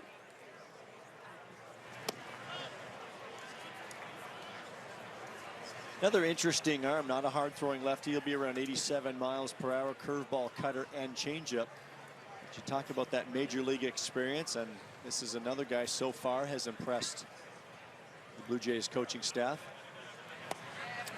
The batter is the catcher, and I mispronounced it. We did not have a pronunciation, and I guessed wrong. You corrected a little bit later. It is Michael Marjama, M-A-R-J-A-M-A, who was at Double-A Montgomery last year, hit .288 in the Rays organization. Do you remember your first at bat in a major league spring training game? The first time that as a minor leaguer you came across and got a chance to hit big league pitching? I can't remember the first at bat, but I know the first major league spring training I remember well because I had just signed. I just finished playing the Midwest League, and I got a call from Dave Dombrowski, who was the general manager of the Expos at the time, inviting me to camp. And I was very fortunate because as catchers, you need a lot of catchers in camp to catch all those pitchers, do all the grunt work. But I gladly accepted the invitation. That was a good decision. Yeah. But it is, and it's great as a young catcher to go and be in spring training. And I mean, to look around, there was Gary Carter days, and Tim Raines was in camp. And of course, Tim Wallach, and the list goes on, Andres Galarraga. Beliveau walks the leadoff man.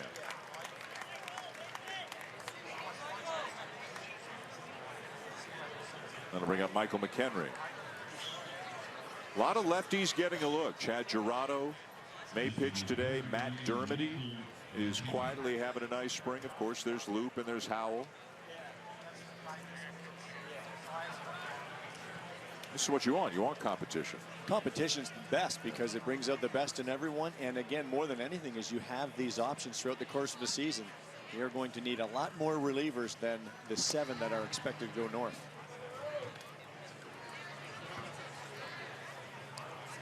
Interesting this year, too, with the disabled list, with the new collective bargaining agreement. It's now a 10-day disabled list instead of 15-day disabled list. So I'm wondering if that's not going to create more movement as well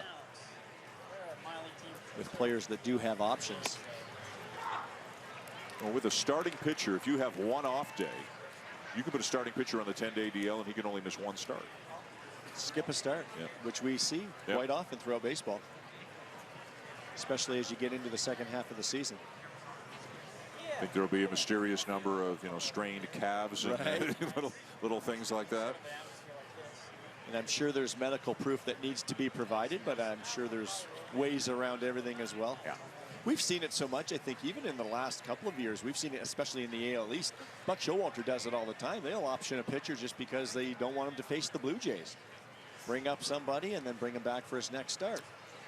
What's unfortunate for the pitchers or the players in question, take Ryan Tepera as an example, is if you have options left, that's good for the entire year. You can get called up and sent down as many times as they can physically do. And I think Tepera went up and down 6 times last year. That's one option. Yeah. And unfortunately, Ryan may have to go through it again this year. Or when you go out there and throw 2 2/3 to bail out your bullpen on a difficult day, well, guess what? You're probably going to get sent down so that they can bring up a fresh arm. In their first strike, 2-2. So the goal is to continue to pitch really well, be done with the option so that they have to keep you. So sometimes when it gets down to the end of the spring, if you've got 2 players, say 2 relief pitchers vying for the same spot, one has options, one doesn't. The guy who doesn't have options has a better chance of being chosen because the guy who does have options can get sent down. If you try to send down the guy without options, he can get claimed on waivers. Smoke will make the play for out number 1. And that's where Bo Schultz comes into this mix. He is one of the right-handers in that Blue Jays bullpen that is vying for a spot, and being out of options, yes, he does have that edge, but you also have to pitch well, because if you do not pitch well, the team knows that they can either slip you through waivers. If you pitch well and they try to slip you through waivers, you're increasing your chance to get picked up. So obviously it always benefits you to pitch well, but Bo is in that situation, and that's another one that Pete Walker will have to handle as we get to the end of March.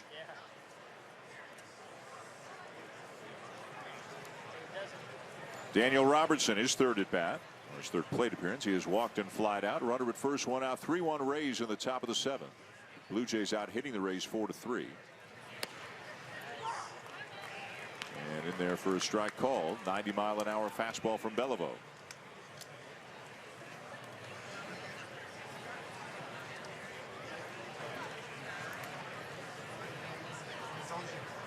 No.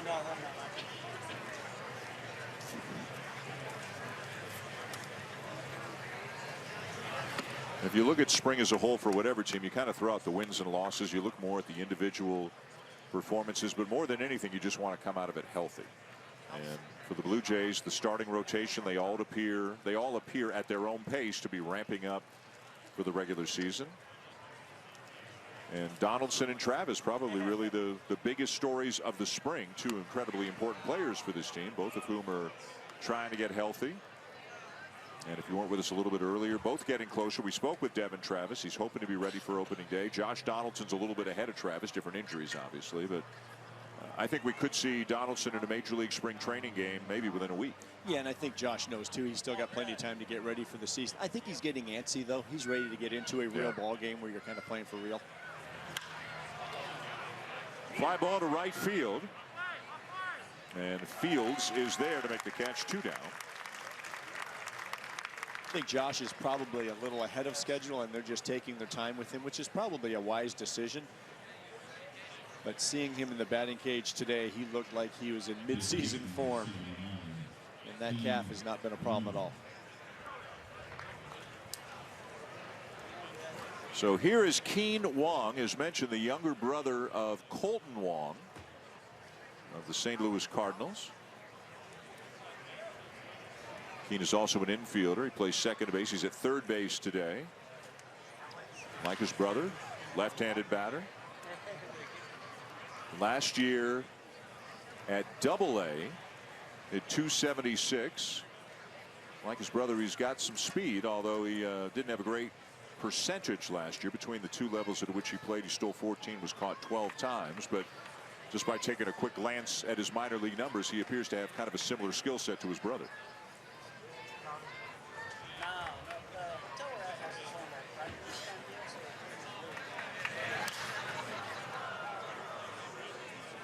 You parked behind first base or third base? Third base? Right where that foul ball just went. Okay.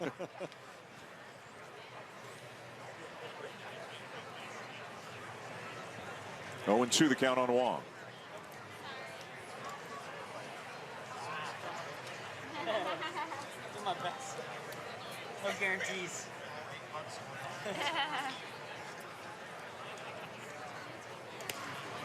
Busts him inside with a fastball. Gratterall liked the location of the pitch.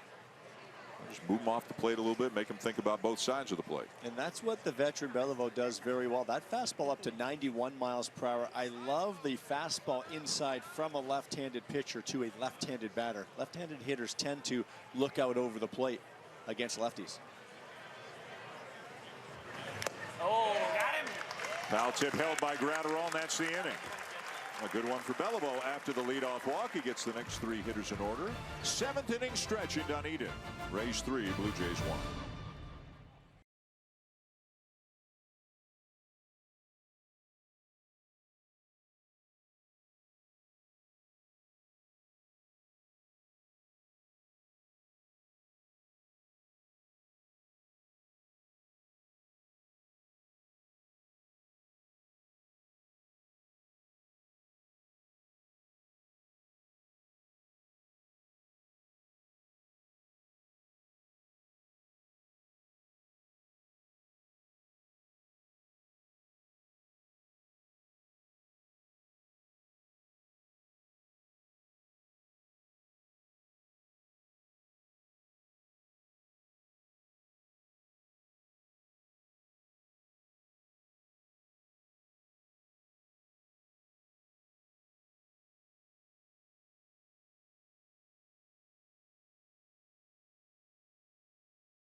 Florida Auto Exchange Stadium in Dunedin, another packed house on this Saturday afternoon. The Blue Jays and the Rays. John Gibbons had an up-close look at some of the top prospects at Big League Camp this spring, and yesterday their time came to go down, option back to the minors. But Gibbons had good things to say about their time for nobody more than Alford, who the manager said, quote, "I don't think I've ever seen as much improvement in one kid as I've seen in him."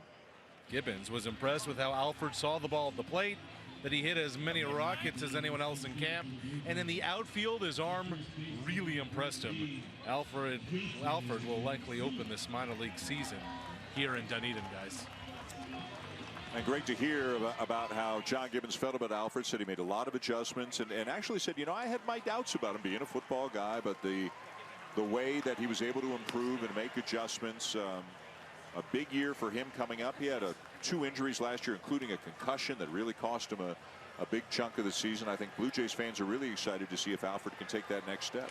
So difficult to move from football to baseball. Does not always translate. Smoke rolls over on one for out number 1. Austin Pruitt out for his 3rd inning on the mound for the Rays. Remember talking to Anthony. He started out as a quarterback, then he became a safety, and I asked him what he preferred, what position he liked better. He said, well, let's put it this way. I liked hitting people rather than being hit, and that summed it up pretty well. But he said, you know, when he was playing football, all of his friends would tell him, you should go play baseball. It's so much safer. But now since he's come to baseball, he said, I've been injured more. I've had more concussions in baseball than I had in football from collisions out in the outfield. So how ironic, but a bright young star for the Blue Jays. Ryan Goins, the batter. Blue Jays also sent out the likes of Richard Urania, Lourdes Gurriel, Harold Ramirez. So, but a lot of guys who left a very positive impression on John Gibbons, and no doubt Mark Shapiro and Ross Atkins as well as Goins chases. Well, Richard Urania was very impressive last spring here. It was the first time I had seen him, and I was extremely impressed. So I think they're very excited about his future. Of course, Lourdes Gurriel gave a lot of money to, and they're hoping to see. Right now, I think the bat is a little bit ahead of the glove, but I know Luis Rivera, the Blue Jays' 3rd base coach, spent some time with him on the backfields, working on the infield, trying to polish up some things defensively, just receiving the baseball. And Harold Ramirez was a piece with Reese McGuire that came over from the Pirates with Francisco Liriano in that deal last year for Drew Hutchison. 2 good-looking young prospects came with Liriano, and of course that was more of a salary dump, I think, by the Pirates. The Blue Jays took on that salary of Liriano, but 2 good-looking young players that they're certainly hoping to see in the future. And a swing and a miss by Goins, 2 down. Let's go, Chris. That'll bring up Christian Lopes, who came into the game an inning ago at second base.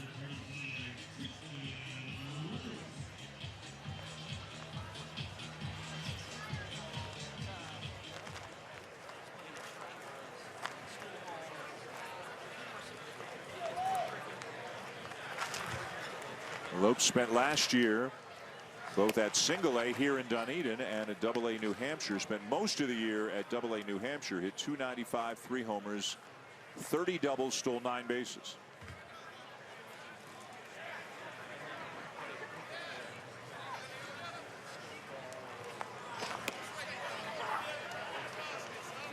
Well, if you come up through the Blue Jays system and you make a stop just about everywhere, you get a chance to see Bluefield, you get to Vancouver, then you go to Lansing, then you come down here to Florida to Dunedin, then you go up to the Northeast to New Hampshire, then you wind up in Buffalo before finally getting to Toronto. You get to crisscross your way across the continent.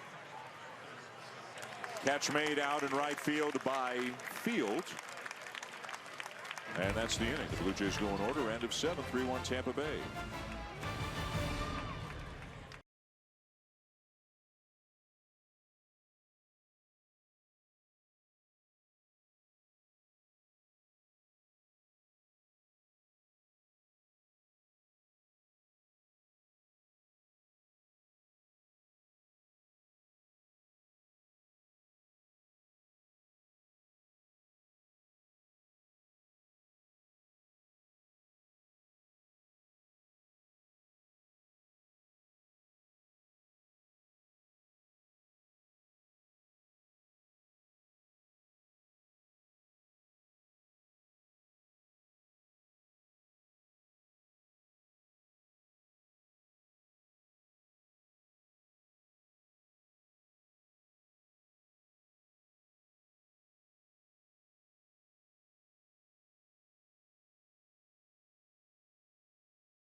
Play of the game brought to you by new Scott's Lawn Response 911, a 3-in-1 solution that rescues your lawn.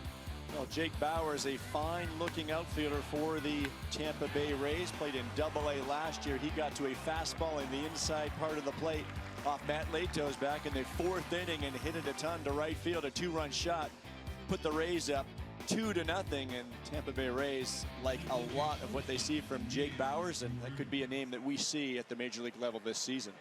New pitcher for the Blue Jays, left-hander Chad Girardo. Girardo vying for that spot in the bullpen also as a left-hander. We've mentioned a handful of names to join the newly acquired J.P. Howell.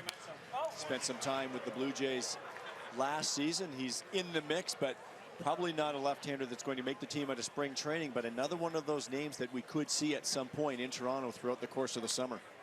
Made 14 appearances for the Blue Jays last year, 10 1/3, allowed 5 runs on 11 hits, had a 3.79 ERA at Buffalo in 29 appearances. As this ball is lined to left field, it'll hang up long enough for Birdie to make the catch for the first out.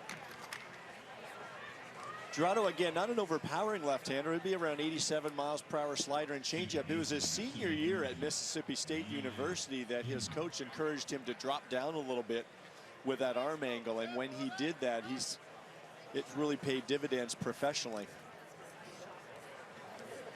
Here is Riley Unroe. His first at bat came on a couple of innings ago at second base and takes down an in ball 1. New shortstop in the game for the Blue Jays as well, Emilio Guerrero, who is 6'4". Looks even taller than that as we look out towards the infield from our vantage point here.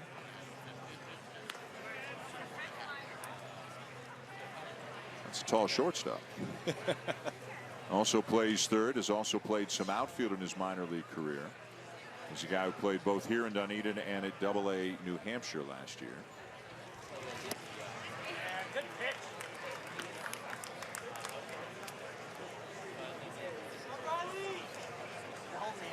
Girardo gets that extra movement from dropping down that arm slot. Oftentimes pitchers will do that to try to get more downward movement. Saw that on the sinking fastball right there. They just have to be careful they don't get too much on the side of the ball to flatten things out. Guerrero will get an opportunity, but it's in and out of his glove, and that'll be an infield hit for Unroe. Now, Rowdy Tellez in the game now at first base for the Blue Jays as well. Well, usually when you get put into a ball game, the ball will find you, and Guerrero had a tough play to make here. He really had one shot, and that was to go to his backhand and try to field it cleanly, and he would have had to unload it quickly, but he's unable to come up with it cleanly and get the handle on the baseball. Tough play, but I know when you come up from minor league camp, you want to make plays and impress your coaching staff. Here's Shane Peterson. Lefty on lefty as he looks at a strike. The Blue Jays, I believe, are going to see Garrett Cole tomorrow afternoon down in Bradenton when they take on the Pirates. So they're going to look at a big-time major league starting pitcher as he ramps up towards opening day. And Mike Bolsinger is listed as the starter for the Blue Jays. Speaking of those options on contracts, Mike Bolsinger is one that's also out of options, so he's going to have to pitch his way onto this team. Same situation as Bo Schultz. He's been a starter in the past. There's another guy that could provide multiple innings out of the bullpen. Yep. But again, you have to pitch effectively and win the job. It'll be interesting to see if the Blue Jays use Joe Biagini as just a one-inning guy or as a multiple-inning guy. He had some multiple-inning stints last year and did well. There were times when he became so important to the Blue Jays, he moved into a later role, almost more of a setup role at times. And then they would back him off a little bit. He had kind of a period where they thought maybe he was hitting a bit of a wall. He got tired the first time he'd been in a major league season, obviously. But with Grilli back and Joe Smith, I mean, they've got some depth on the right side, obviously. And is Biagini more of a two-inning guy than a one-inning guy? I think at least 1+. I think he's going to be a guy that you're going to need to get 4 or 5 outs from. And that's why as he progresses through spring training here, we will probably see him used in scenarios where he comes into a ball game to get an out or two, sit down and come back out for another inning, just so you get that feel. A lot of pitchers will talk about those ups and downs. It's not just the number of outs you're getting, but you get a couple of outs, you have to sit down and rest for the 10 minutes, whatever the inning takes, and then come back out. And it does affect you. If you're not trained to do that, it can catch you off guard. So Biagini will probably pitch in those scenarios here towards the end of spring. Swing and a miss by Peterson. A strikeout for Jurado. 2 down in the inning. There's that good movement from Chad Jurado, and especially tough on left-handed batters. The fastball, again, it's not overpowering, 88, 87, 88 miles per hour, but sinking down and in under the swing of the left-handed batter. Here is Jake Hager, who is now in the game at shortstop for the Rays. 24-year-old who split last year between AA and AAA.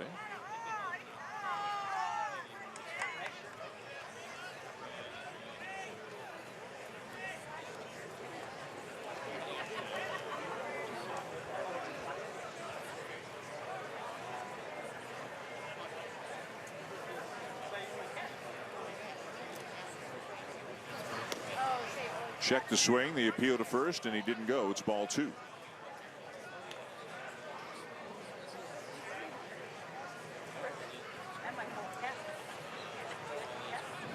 The only run of the afternoon for the Blue Jays, scoring on a ground out. Mike Ullman driving in Roman Fields back in the 6th inning after Fields pinch ran for Russell Martin, who had singled.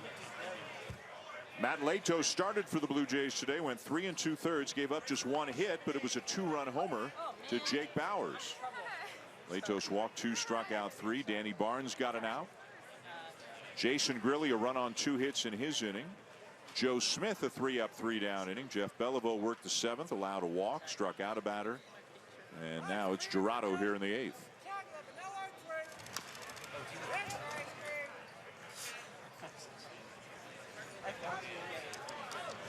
I don't know where that guy yelling about chocolate vanilla ice cream twist is, but if he's close to Arash, could you get a couple for us? Is that your microphone we're hearing him through? I was just finishing off my ice cream myself, Mr. Schulman. I'll get 2 more, put it on your tab. Hey, don't work too hard down there, Arash. Swing and a miss. He got him to win the inning. A couple of strikeouts in the inning for Jurado. No runs, a base hit, and a man left to the bottom of the 8th. Hopefully ice cream on the way here in Dunedin.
And back here in Dunedin, the Rays leading the Blue Jays 3-1 as the Blue Jays come up in the bottom of the 8th inning. What a beautiful day here, and the weather's supposed to be great for the next few days. So had a little chill in the air the last few days, but that appears to be gone, and it is sunny and warm again. Spoken like a man who hasn't been back home for a while. A little chill in the air. Ask the folks back home what the weather was like a few days ago. I think it was down to about 14 Celsius the other day. Joe. Jeff Walters, the new pitcher for the Rays. John Birdie comes up again for the Blue Jays. Toronto got off a little bit easy, actually. It was supposed to be a big-time storm, and Toronto didn't get it as bad as I know Montreal got it really badly a few days ago. It's supposed to be like 22, 23 Celsius for the next several days. Not a cloud in the sky down here in Florida. Chopper right side, Unruh on to first to get birdie.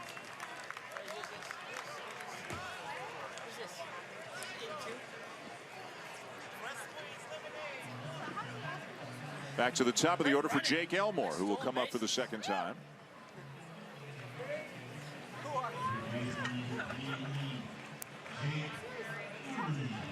He's in at third base. We talked about him a couple of weeks ago when he came into a game. Appeared at all 9 positions in a major league season a few years ago. And he caught and pitched in the same game.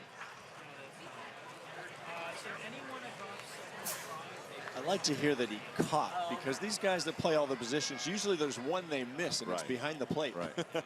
As the story goes, so he's a super utility guy, so he had played the other 7, if you will, and then it was, I think he was with Houston at the time, and it was a blowout game, and they said to him, hey, do you mind going in there and catching? This guy's banged up. So he went in and caught 3-4 innings. Then they got to the 9th inning, and they didn't have anybody to pitch. They wanted to use a position player, so they asked him to go pitch. And this kind of thing, as you know,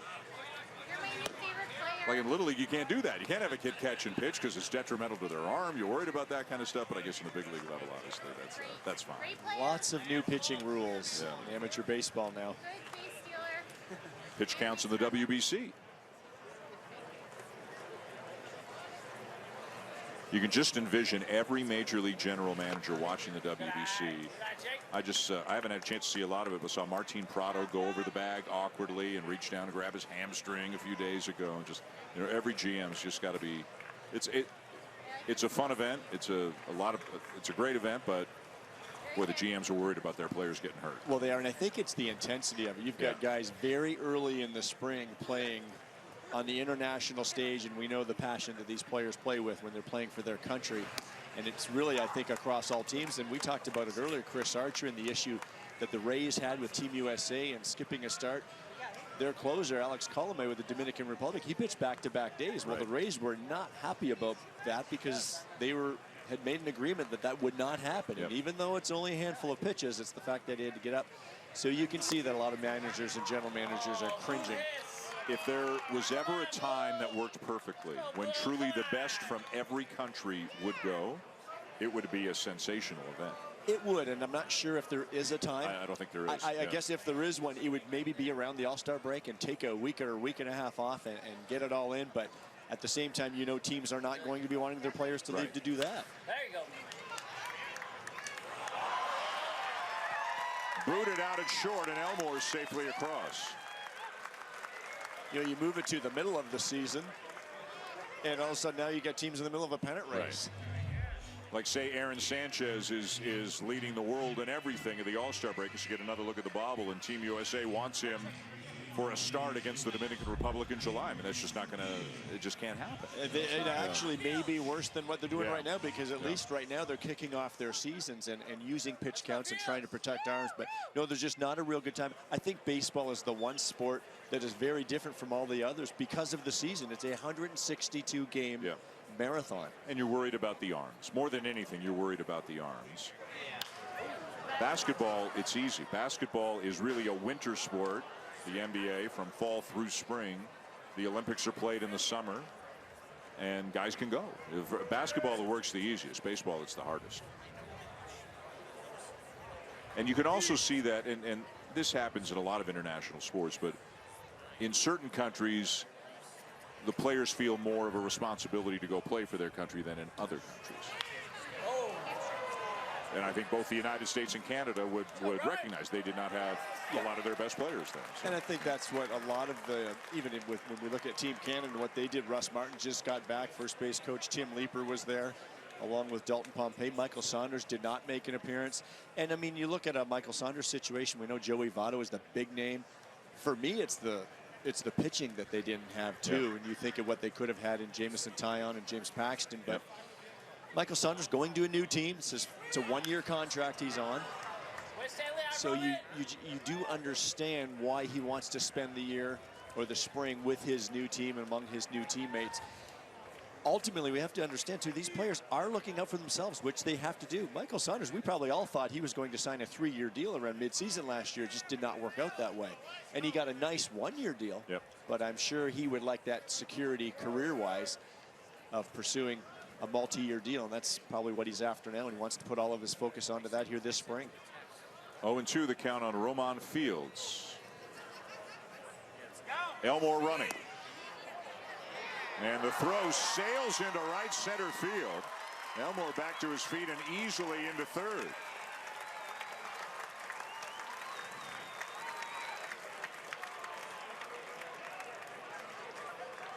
Well, we saw this earlier, and what I mentioned earlier is that catchers just react to situations, and when you hear your teammates yelling that the runner's going, that he gets a pretty good jump, if you rush as a catcher and a low pitch is a tough one to handle, you really have to be patient with it.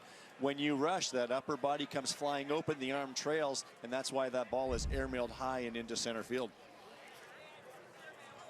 So Elmore now at third with the one out. Fields trying to bring him in. Gets it in the air to left field. Elmore back to tag. Catch made. Here comes the runner. Here comes the throw, and not in time. Elmore in to score to make it a one-run game.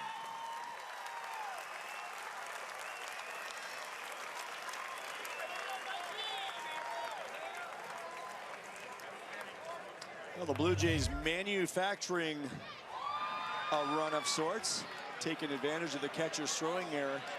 This ball not hit as far as he wanted to. He got it up. Fields hit it far enough. Luis Rivera, the third base coach, letting the runner know, yes, you're going to test him. An accurate throw, but not an overly strong throw. And Elmore with a nice hook slide going to the backside of the plate to avoid that tag. So 3-2 the score with 2 down and the base is empty, and Mike Ullman comes up for the second time.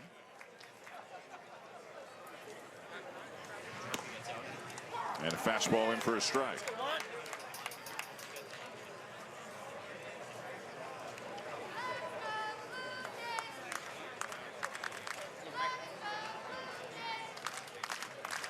Let's go, Juan. Let's go, Mikey. The breaking ball there, 0-2. Third base coach becomes very important on a fly ball like that. He will, Luis Rivera, let the runner know that yes, you're either going to go or no, you are not. So he'll stand close to the bag as the left fielder's catching the baseball. And Luis knows, he's done the scouting reports. He knows the arms, the depth. He knows his runner. He has to take into account all of these variables to make those decisions around the third base bag. And when they're the right decisions, he goes unnoticed. When they're the wrong decisions, questions are right surrounding him after the ball game. You know your job is unforgiving when the best you can hope for is to be unnoticed. Especially on balls or runners coming around third on a base hit, you have to account for the speed of the ball being hit, where it's being hit, the outfielder's arm. Well, and this happens more in the National League, but in the National League, say that it's the number 8 hitter who gets the hit, and do you send the guy home? And the pitcher's up next. You got to be more aggressive, especially depending on the number of outs. I mean, there are a lot of variables for these guys to And consider. the trick there, too, is you want to be more aggressive because the pitcher's coming up, but at the same time, you don't want to run into it out to have your pitcher leading off next inning. It's really a tough situation for a third base coach. Swing and a miss. Ullman gone, and the inning is over. The Blue Jays do get a run. We're at the end of 8 in Dunedin. Rays 3, Jays 2.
This program brought to you by new Scott's Lawn Response 911, a 3-in-1 solution that rescues your lawn.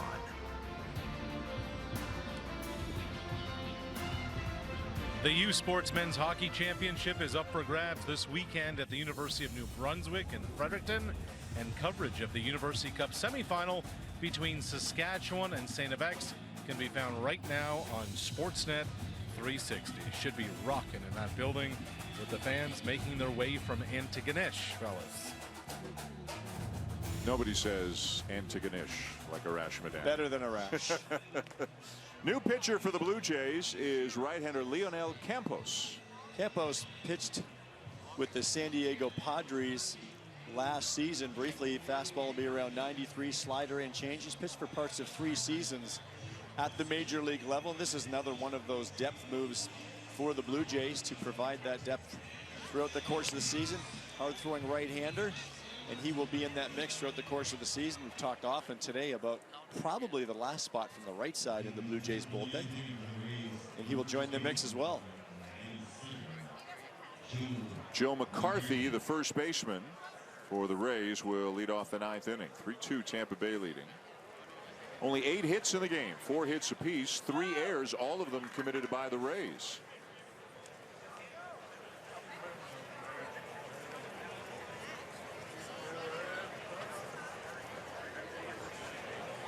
McCarthy, first baseman, outfielder, left-handed batter. Played in the Midwest League last year. That is A-ball, hit .288. Also spent some time in high A down here in Florida, hitting .283.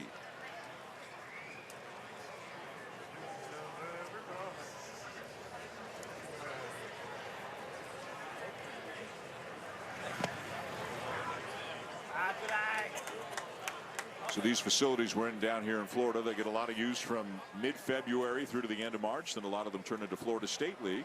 The Dunedin Blue Jays play right here in this ballpark, so they're busy a lot, and there are always players working out in the off season. A lot of players tend to make their homes near the spring training facilities. Obviously, they don't know if they're going to stay with that team for their whole career, but a lot of guys will move down to Florida or to Arizona to have access to the facilities during the offseason. Yeah, and that's why it's a great league to play in A-ball in the Florida State League, because most of the stadiums are built around major league spring trainings. Not a lot of travel. Longest bus ride, probably about 5 hours.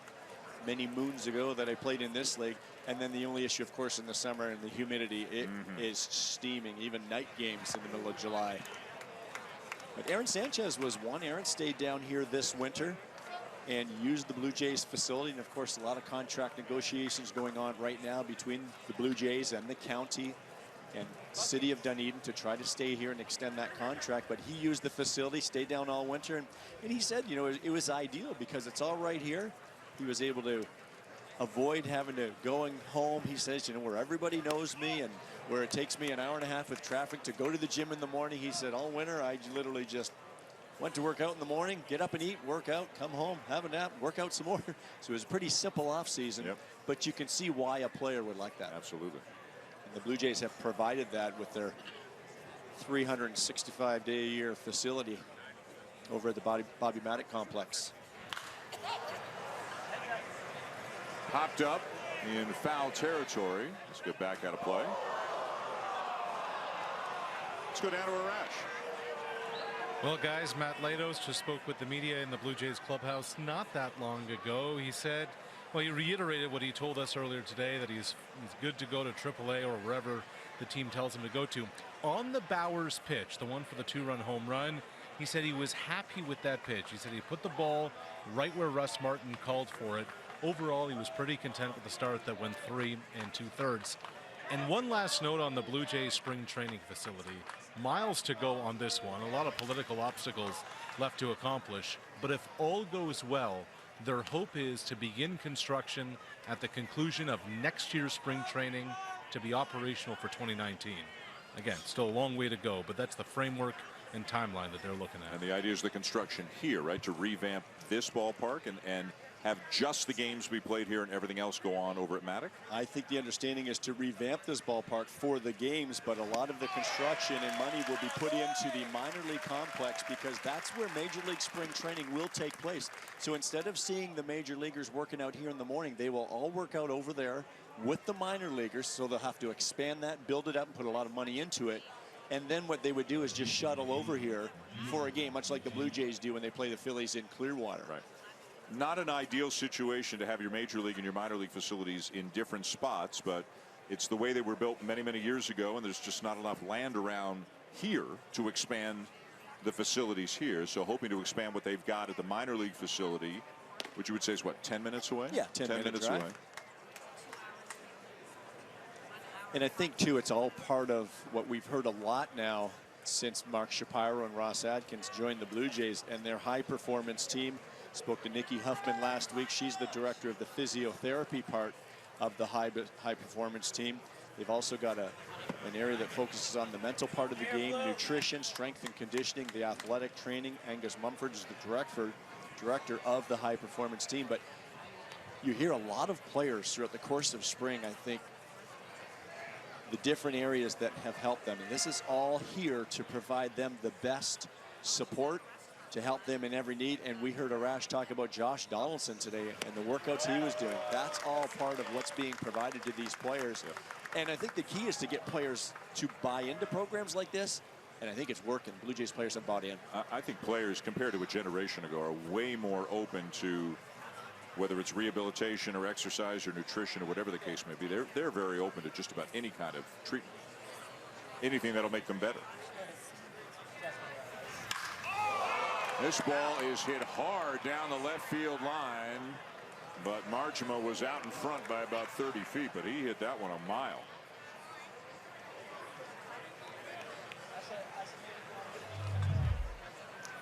Well, he's had a tough day behind the plate, but he almost got the barrel out just enough here, but just out front. This pitch on the inner half of the plate, he just could not keep it fair down the left field line.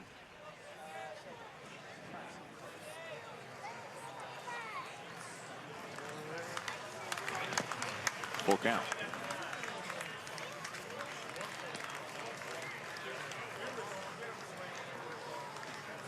You know, and speaking of Aaron Sanchez, too, we remember the situation he was in last year and how the Blue Jays had to pull him back to keep him in the starting rotation. And I thought they did a remarkable job of handling his innings and his workload to keep him starting throughout the regular season and into the postseason.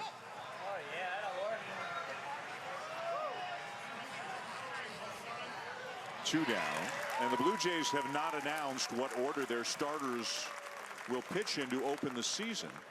And you could make a case for a number of guys, but you kind of get the feeling that, again, they're going to take the training wheels off the Aaron Sanchez bike, but maybe not 100%. Maybe he doesn't start opening day. Maybe he's later on that first time through, just to maybe buy them a few innings later on in the season. I would think because he had a delayed start to spring training, Yep. John Gibbons' thought has to be that if he started a little bit later, that'll carry over into the end of spring training and the start of the season. I could see him starting one of the games perhaps in Tampa, but I think personally think that eliminates him from the opening day start. But you're right, you've got 5 guys, and I know Gibby's thinking, I'll throw anybody out there and feel pretty good about it. Now, did Jay Happ earn that by winning 20 games perhaps? How about Marco Estrada in the big games he's continued to pitch? Probably make a case for almost everyone. But however it shakes out, I don't think John Gibbons will have a problem with it at all. He's got a pretty nice starting 5. Well, they play on the Monday in Baltimore. They're off Tuesday. Then they play Wednesday, and then 4 in a row in Tampa. So games 2 through 6, they need all 5 guys. So they can't really delay anybody a full turn through the rotation unless they're going to use somebody who's not in the rotation. I think the 5 guys will all pitch in the first 6 games. Yeah, I think you're right on with that. It's just a question of who opens up. Swing and a miss to end the inning, and Gratterall might have gotten caught with the backswing there as he is still down, reached up, put his hand on top of the helmet that he's wearing, and is now going to get a little bit of medical attention. You can relate to this, Joe. This is no fun at all. Well, this can happen to a catcher, especially when you go down to block a ball in the dirt. You're getting down on your knees. You're creating that angle with your upper body, and when you do that, your head comes forward. And anytime a hitter has that big swing and big finish, you can put yourself in that position. And I think the barrel got him on the back of the head. And you see a lot of these catchers now in baseball have gone to the hockey style mask. It provides a little bit more protection around the side of the head. But if you get that bat on the head, at least it gets you where the protection is. If it gets you on the side of the ear or skull on the neck, that's when you can be in real trouble. But either way, that'll shake you up pretty good. Yeah, Gratterall being helped back to his feet, and hopefully he's okay. The inning is over. We'll go to the bottom of the ninth here in Dunedin. Last chance for the Blue Jays. They'll come up trailing the Rays 3-2.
Back in Dunedin, bottom of the ninth inning, and the Blue Jays come up trailing the Rays 3-2 on this sunny afternoon here at Florida Auto Exchange Stadium. The Blue Jays are down in Bradenton tomorrow to take on the Pirates. You can hear Joe along with Jerry Howard bringing you that game on the radio side. Blue Jays back here to take on the Twins on Monday. Andrew Kittredge is the new pitcher for the Rays here in the bottom of the ninth. Kittredge pitched just a few days ago, 2/3 of an inning scoreless against the Red Sox. He did walk one and strike out a batter.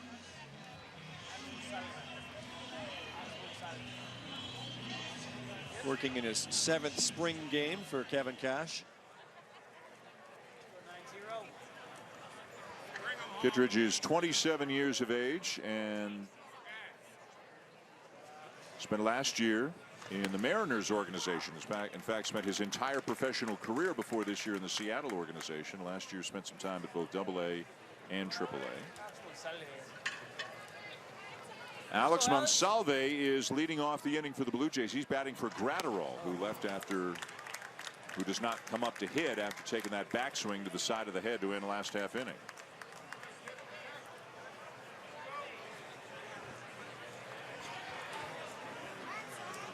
If you weren't with us a little bit earlier and you're looking for positive out of today's game, most of them come on the pitching side for the Blue Jays as Monsalve is gone.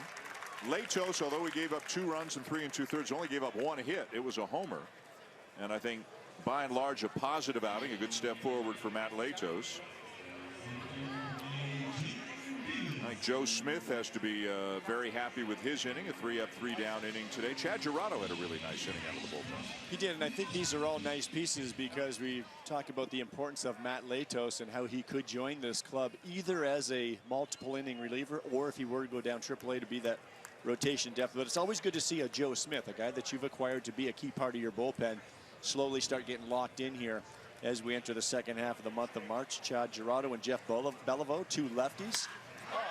This is Jonathan Davis, who hits the ball hard down the right field line, but foul. Both lefties vying for that bullpen spot as well that J.P. Howell will occupy as the regular. Aaron Loup probably has the inside track as the second lefty in the Blue Jays bullpen, but both of those lefties along with Matt Durbany, Tim Meza, names that we could see throughout the course of the summer. Davis, a guy with some speed. He stole 33 bases last year playing right here in Dunedin in the Florida State League. Hit .252. 21 doubles, 8 triples, 14 home runs. Also drew 70 walks. Everybody loves a guy who will take a walk these days. Good eye. Good eye there, and it's 1-1. Out of the University of Central Arkansas, 15th round pick by the Blue Jays back in 2013.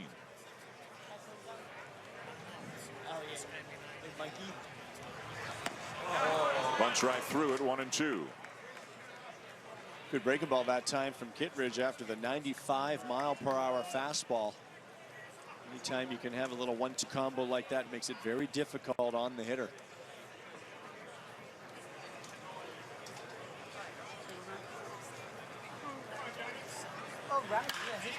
Lined into right field, a base hit. Davis, as we mentioned, has speed. He's thinking to, then puts the brakes on, and will be content with a 1-out single.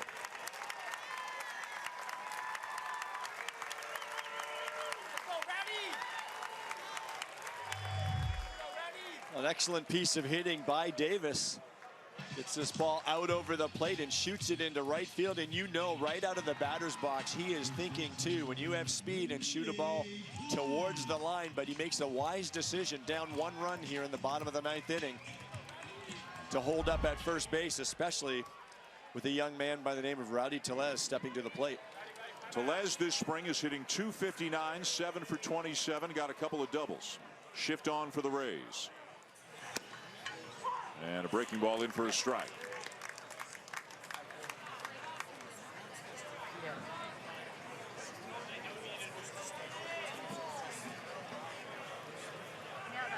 Tellez, a guy who has impressed everybody with his approach and his maturity, the questions he asks, obviously the ability with the bat. He'll hit the ball hard to the opposite field as he takes a strike in under his hands. Didn't like it at all. And the count 0-2. Well, Rowdy had a very solid season last year at AA, and when I asked him about the biggest adjustment he had to make from Class A to AA, he said, you get more pitchers that have the velocity, but more of them have that secondary pitch, and they can actually pitch a little bit more effectively that way, so it's more to cover. Get some guys, believe it or not, even though it's in AA, with some major league experience, he said. But he was able to make that adjustment, clearly hitting 20-plus home runs, 90-plus RBIs. And I think a solid season at AAA here will be key for him. And then who knows throughout the course of the season. If he is playing well and the need should arise at the major league level, we could see him. Chases one in the dirt and strikes out for out number 2.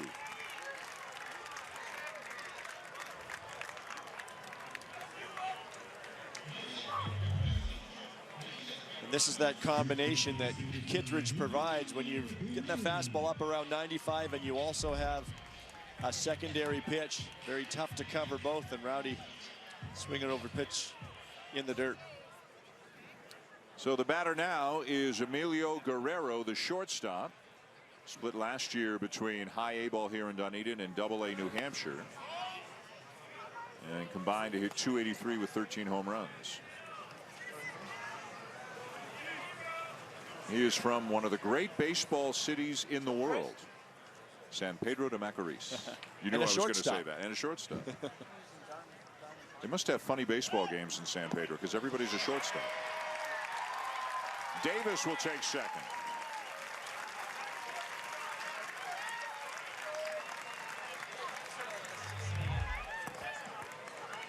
Well, Davis breaking on the pitch, and as a catcher, when you see that runner take off, even though the ball is thrown in the dirt, you can try to pick it cleanly. Once in a while, you may do it. You pick it cleanly and get a good grip on the ball, and you got a shot at the runner, but it does not happen too often.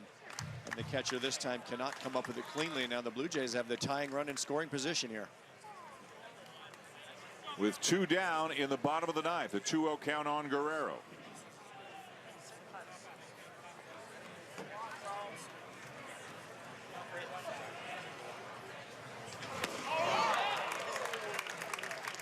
Blue Jays were down 3-0, got a run in the 6th, got another one in the 8th.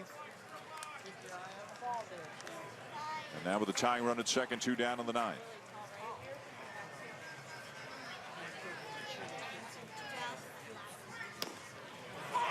2-2. Right on the edge.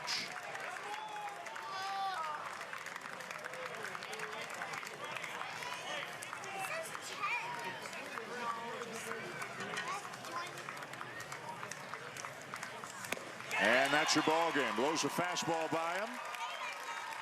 And the Rays beat the Blue Jays this afternoon by a score of 3-2. Well, a well-pitched ball game from both sides. The Rays starter Chase Whitley 4 shutout innings. The bullpen was excellent after him. Matt Latos, a pretty nice outing going into the 4th inning for the Blue Jays today. Pete Walker has to be encouraged by that. And every pitcher that followed him, pretty good job overall today. It was a pitcher's afternoon on a beautiful day in Florida. It sure was. The final score, the Rays 3 and the Blue Jays 2 here this afternoon in Dunedin. We will take a short break and come back with more from Florida Auto Exchange Stadium right after this.